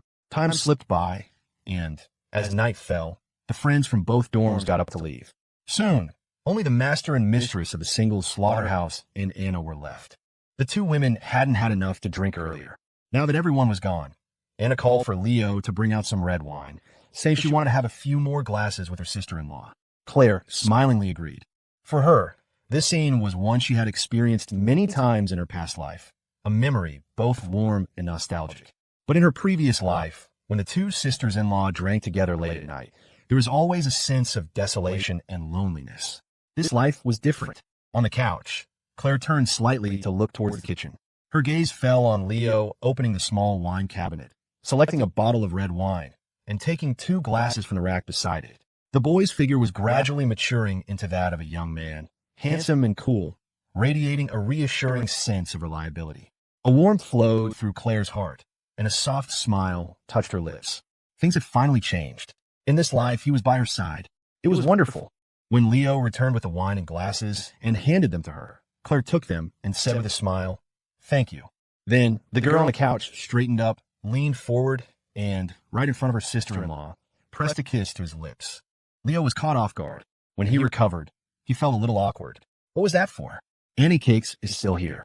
Claire bit her lower lip, her eyes shimmering with a captivating allure. It's fine. She's family. From the side, Anna's voice dripped with resentment. What do you mean, family? You two just don't see me as a person at all. Leo had intended to sit with them for a drink, but before he could, his phone rang. He looked at the screen. It was David Chung from Happy Nest again. With the website's launch imminent, communication between him and his chief strategy officer had become increasingly frequent, with at least 3 calls a day. Leo excused himself to Claire and Anna, answered the phone, and walked towards the study. Watching him go, Anna pouted, surprised. That guy, he's pretty busy for a college student. Claire also watched her boyfriend's back as he walked to the study, a smile on her face. MHM, someone's determined not to live off his girlfriend. He wants to earn money to support his wife. Anna nearly choked on that mouthful of PDA. Stop, please stop.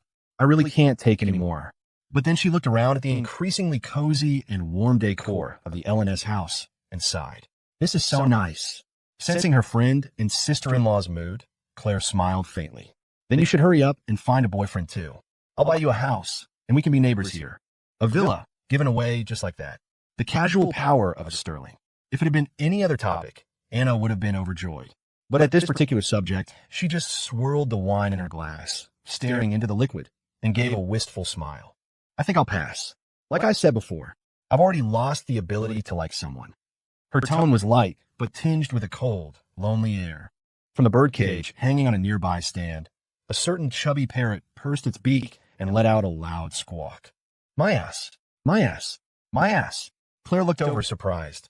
Reasonable is still awake. Anna shot a dark, menacing look at the parrot. Maybe he's hungry, she suggested to her sister-in-law. Don't you still have some of those breadcrumb remnants? Don't let them go to waste. Feed them to him. In the cage, Reasonable flinched. The bird instantly started flapping its wings in a panic, hopping up and down. Not hungry, not hungry, not hungry. Bad woman, bad woman, bad woman. With the website launched so close, David Chung was under immense pressure. The phone call with Leo lasted for a full half hour. Even at the end, he was reluctant to hang up, asking when Leo would have time next week to visit the company one last time before the official launch. Leo agreed. After hanging up, he came out of the study and found the living room had fallen silent. Puzzled, he walked over to the couch. As he got closer, he couldn't help but chuckle. The two girls had apparently gotten drunk and were now huddled together, fast asleep. The scene was enough to make any man's eyes pop. Two stunning beauties, nestled together, their long legs intertwined, one's head resting comfortably on the other's chest. One could easily write tens of thousands of beautiful words about it, words that would be promptly redacted for decency sake. But Leo just smiled, a warmth spreading through his heart. The two on the couch. One was the only woman he had ever loved across 2 lifetimes. The other was the sister he had grown up with. They were both incredibly important to him. It was strange. The classic in-law conflicts that others seemed to face were completely absent here. These two were so close. It was as if they had been sisters-in-law in a past life. He shook his head, clearing his thoughts. He leaned forward and gently nudged his girlfriend, whispering her name. Then he reached over and poked his foolish sister's forehead. Neither of them stirred. They were sound asleep. With a helpless sigh, Leo scooped his girlfriend up into his arms and started up the stairs to take her to their room. He was careful not to wake her or bump her into anything. Looking down at the sweet, peaceful expression on her sleeping face, he couldn't resist smiling and leaning in to kiss her lips. After gently placing her on the bed in the master bedroom, he went back downstairs. Looking at his sister, who was sprawled messily on the couch, he sighed again. With sleeping habits like that, how is she ever going to find a boyfriend? He grumbled internally, then expertly lifted her into his arms and carried her upstairs to the guest room. On the way, he glanced at Anna's peaceful, sleeping face and smiled again. She only looked this cute and innocent when she was asleep. He'd have to tease her about it tomorrow. And in the next second, thump, a dull thud. Lost in thought, he hadn't been paying attention, and Anna's head had accidentally bumped into the newel post of the staircase. In her drunken stupor, Anna winced in pain and her eyebrows furrowed, almost opening her eyes. But then she settled back into a deep sleep. Leo's heart nearly stopped. It took him a long moment to recover. He checked again and again to make sure she was still asleep. He let out a huge sigh of relief. But when he gently touched her head, he found a small bump was already forming. Leo, he took a deep breath, trying to remain calm as he carried the injured party the rest of the way to her room, his eyes wide with shock. Heaven knows, earth knows, but no one else can ever know about this. Third update. Daily request for reminders and gifts. Has everyone started their vacation yet? The next day, Sunday morning, the aroma of fresh porridge wafted from the kitchen of the LNS house. Leo emerged with a tray of breakfast, setting plates and bowls on the dining table. Sorry for the wait. The two women were already seated. Anna was holding her head, a pained expression on her face. Ugh, my head hurts. Leo's hand froze for a split second. Claire looked at her sister-in-law with concern. Did you drink too much last night? Anna shook her head miserably, looking just as confused. That doesn't make sense. I didn't drink that much. My tolerance is better than that. Claire frowned, trying to figure it out. Maybe you hit your head on something while you were sleeping? She turned to her boyfriend. Do you know anything? Leo, who had just sat down, stiffened slightly before forcing a nonchalant expression. Didn't hear anything, didn't see anything, don't know anything. She's always been a terrible sleeper. She must have bumped it herself. Anyway, let's stop investigating and just eat. He quickly changed the subject, eagerly piling food into the injured party's bowl. Here, eat up. You're too skinny. Anna was bewildered by his sudden attentiveness. Then a thought struck her, and she eyed him suspiciously. Wait a minute. You didn't bump my head on something last night, did you? Leo didn't even blink. Of course not, he said righteously. What kind of brother would be so incompetent as to bump his drunk sister's head on something like, say, a stair banister? That would be completely irresponsible. The meal passed without further incident. After breakfast, the couple planned to take Anna for a walk around the Berkeley campus. As they were leaving, they passed the living room. Anna saw the parrot in its cage and suddenly leaned in close. What happened last night? Did you see anything? Leo, who was walking by, felt his heart nearly stop. In the cage, Reasonable glanced at his male owner, then at Anna. The bird puffed out its chest righteously. Saw nothing. Saw nothing. Nothing happened. Nothing happened. Anna was still skeptical. She brought her face even closer, her nose almost touching the bars of the cage, her beautiful eyes narrowing dangerously. Are you sure? The parrot instinctively scrambled backwards until its back was pressed against the far side of the cage, trying its best to look calm. Sure. Sure. Sure. Anna stared. Stare. JPG. Reasonable. Finally, Anna gave up. She turned and walked away. Fine. I'll believe you this time. In that moment, both the parrot in the cage and the man outside let out a simultaneous, massive sigh of relief. They turned and looked at each other. Reasonable flapped its wings, proudly demanding its reward. I want porn. I want porn. I want porn. Leo agreed without a second thought. I'll get it for you tonight. The Animal Planet Parrot Special. The three of them took a bus to Berkeley. Claire and Anna walked onto campus arm in arm, immediately drawing countless stunned and amazed stares. One was Berkeley's freshman campus queen. The other was the reigning goddess of East Bay Financial for the past 3 years. The two of them walking together was easily the most beautiful sight the campus had ever seen. Many people recognized Claire, but seeing Anna by her side, they were even more shocked. They had thought Claire's beauty was unrivaled, but this girl was every bit as stunning. Instantly, all eyes turned to Leo, who was walking behind them, and the gazes were filled with pure hatred. Damn it, this guy stole our campus queen, and now he's brought another one just as beautiful?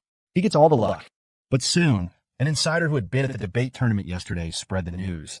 That girl is Leo's sister. His actual sister. The other students were stunned for a moment. Then their eyes lit up. Sister? Doesn't that mean there's a chance? The hateful glares instantly transformed into warm, eager ones. The more they looked at Leo, the more they liked him. He looked more and more like their future brother-in-law. So, it wasn't long before a dozen or two students, both acquaintances and strangers, started coming up to greet them enthusiastically, not daring to approach Claire or Anna directly. They all made a beeline for Leo. Leo, my man, been a few days. You're looking even more handsome. Leo, you don't remember me? I'm Ken from the journalism department next to humanities, 6'1". Hey, Leo, how did you know I just broke up with my girlfriend? Yeah, she said I was spoiling her with too many gifts. Haha, that's right, my biggest flaw is that I treat my girlfriends too well. Their laughter was loud and hearty. Each one was like a peacock in front of a potential mate, desperately fanning its tail feathers. They were pretending to chat with Leo, but their eyes were darting over to Anna. Finally, Claire stepped in. Her cool gaze swept over the crowd of Berkeley students. Are you done? That one sentence, delivered with her icy aura, made them all fall silent. They shivered, snapped back to their senses, and nodded vigorously. Done, all done. We'll let you get back to it. Haha. We'll see you later. And then they fled. Such was the intimidating power of Berkeley's campus queen. After finally shaking off the horde of enthusiastic brother-in-law hopefuls, Leo and Claire were able to give Anna a proper tour of the campus. As they walked, Leo pointed out the sights. This is classroom building 3. We have our general ed classes here. This is building 1. It's close to the dining hall. It's a madhouse around meal times. And over there are the dorms. My girlfriend's is far from mine, so I usually walk at her door and then go back. They happen to be passing by the overlook. This is the Grove, Leo said casually. It's where your sister-in-law and I usually make out. Ahem. He corrected himself instantly, his expression calm.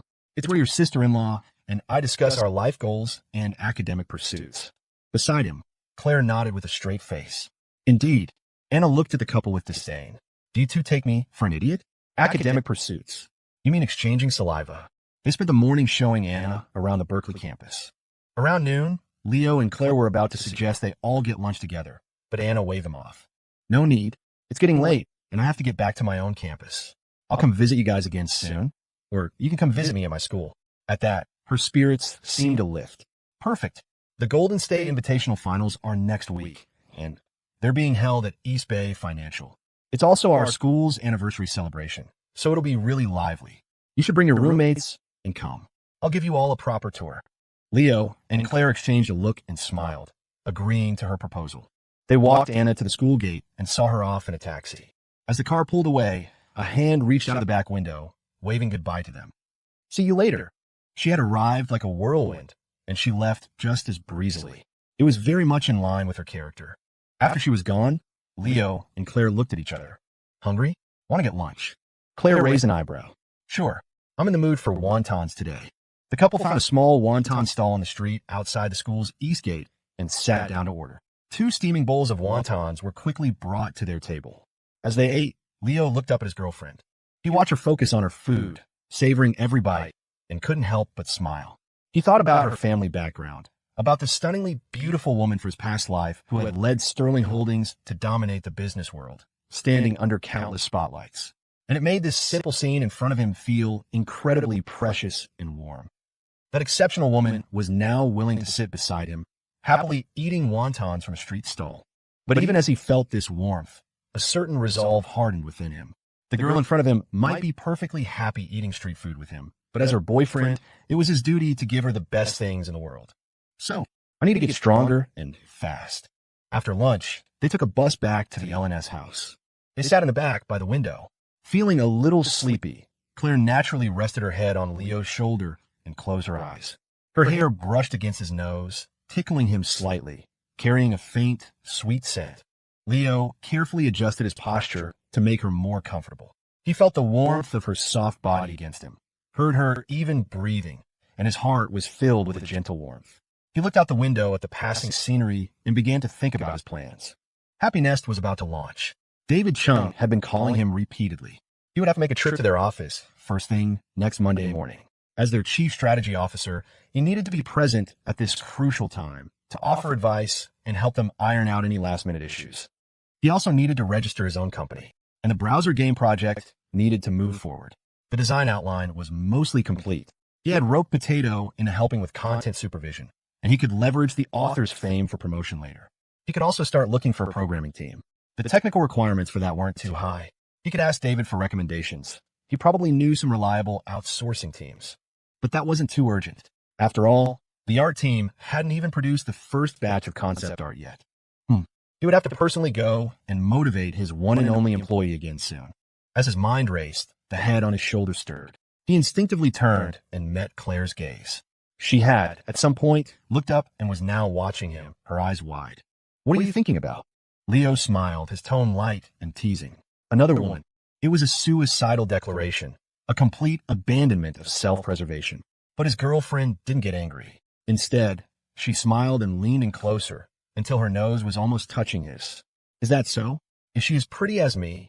Of course not, he replied without hesitation. She raised an eyebrow. Then why are you thinking about her? Leo's expression was one of pure righteousness. I'm thinking about how to exploit her labor so I can earn money to support you sooner. His answer earned him a satisfied smile. She leaned in and kissed him. Good boy. So sensible. Then her expression turned curious. You have an employee already? Lately, Leo had been busy with his various projects. As his girlfriend, Claire hadn't asked too many questions, only knowing that he was passionately pursuing his entrepreneurial plans. Besides, since he had said he wanted to surprise her, she was happy to wait in anticipation. Leo smiled. Yeah, I just started recruiting. She's the first one. Claire nodded in understanding. Then, as if remembering something, she added a word of caution. You just hired a female employee, and you're already exploiting her labor. Be careful not to work her too hard. Leo paused, then realized she was right. He began to feel a little guilty. You're right. I'll reduce her salary and have her do less work then. A fair day's work for a fair day's pay. A perfectly reasonable distribution of labor. The next day, Monday, it was time for their major specific classes at the new campus. In a familiar advertising design classroom, the familiar date cake guy, Leon, was enthusiastically perfecting his date cake logo. The familiar Marco was continuing down his path of abstract creation, never to return. The professor walked around the room, took one look at their work, popped a nitroglycerin pill, and waited for his heart to calm down. He then pointed a trembling finger at the students. You, he said, his voice filled with anguish, are the worst class I have ever taught. After class, Leo, feeling the need to check in on his number one workhorse, No, to check in on his number one valued employee, went to the art studio. The moment he walked in, he saw a slender figure sitting alone in the back corner of the room, hunched over, drawing furiously. Leo walked up and greeted her. Busy. The girl behind the easel looked up. The sight of her face made Leo jump back in shock. Whoa, what kind of monster are you?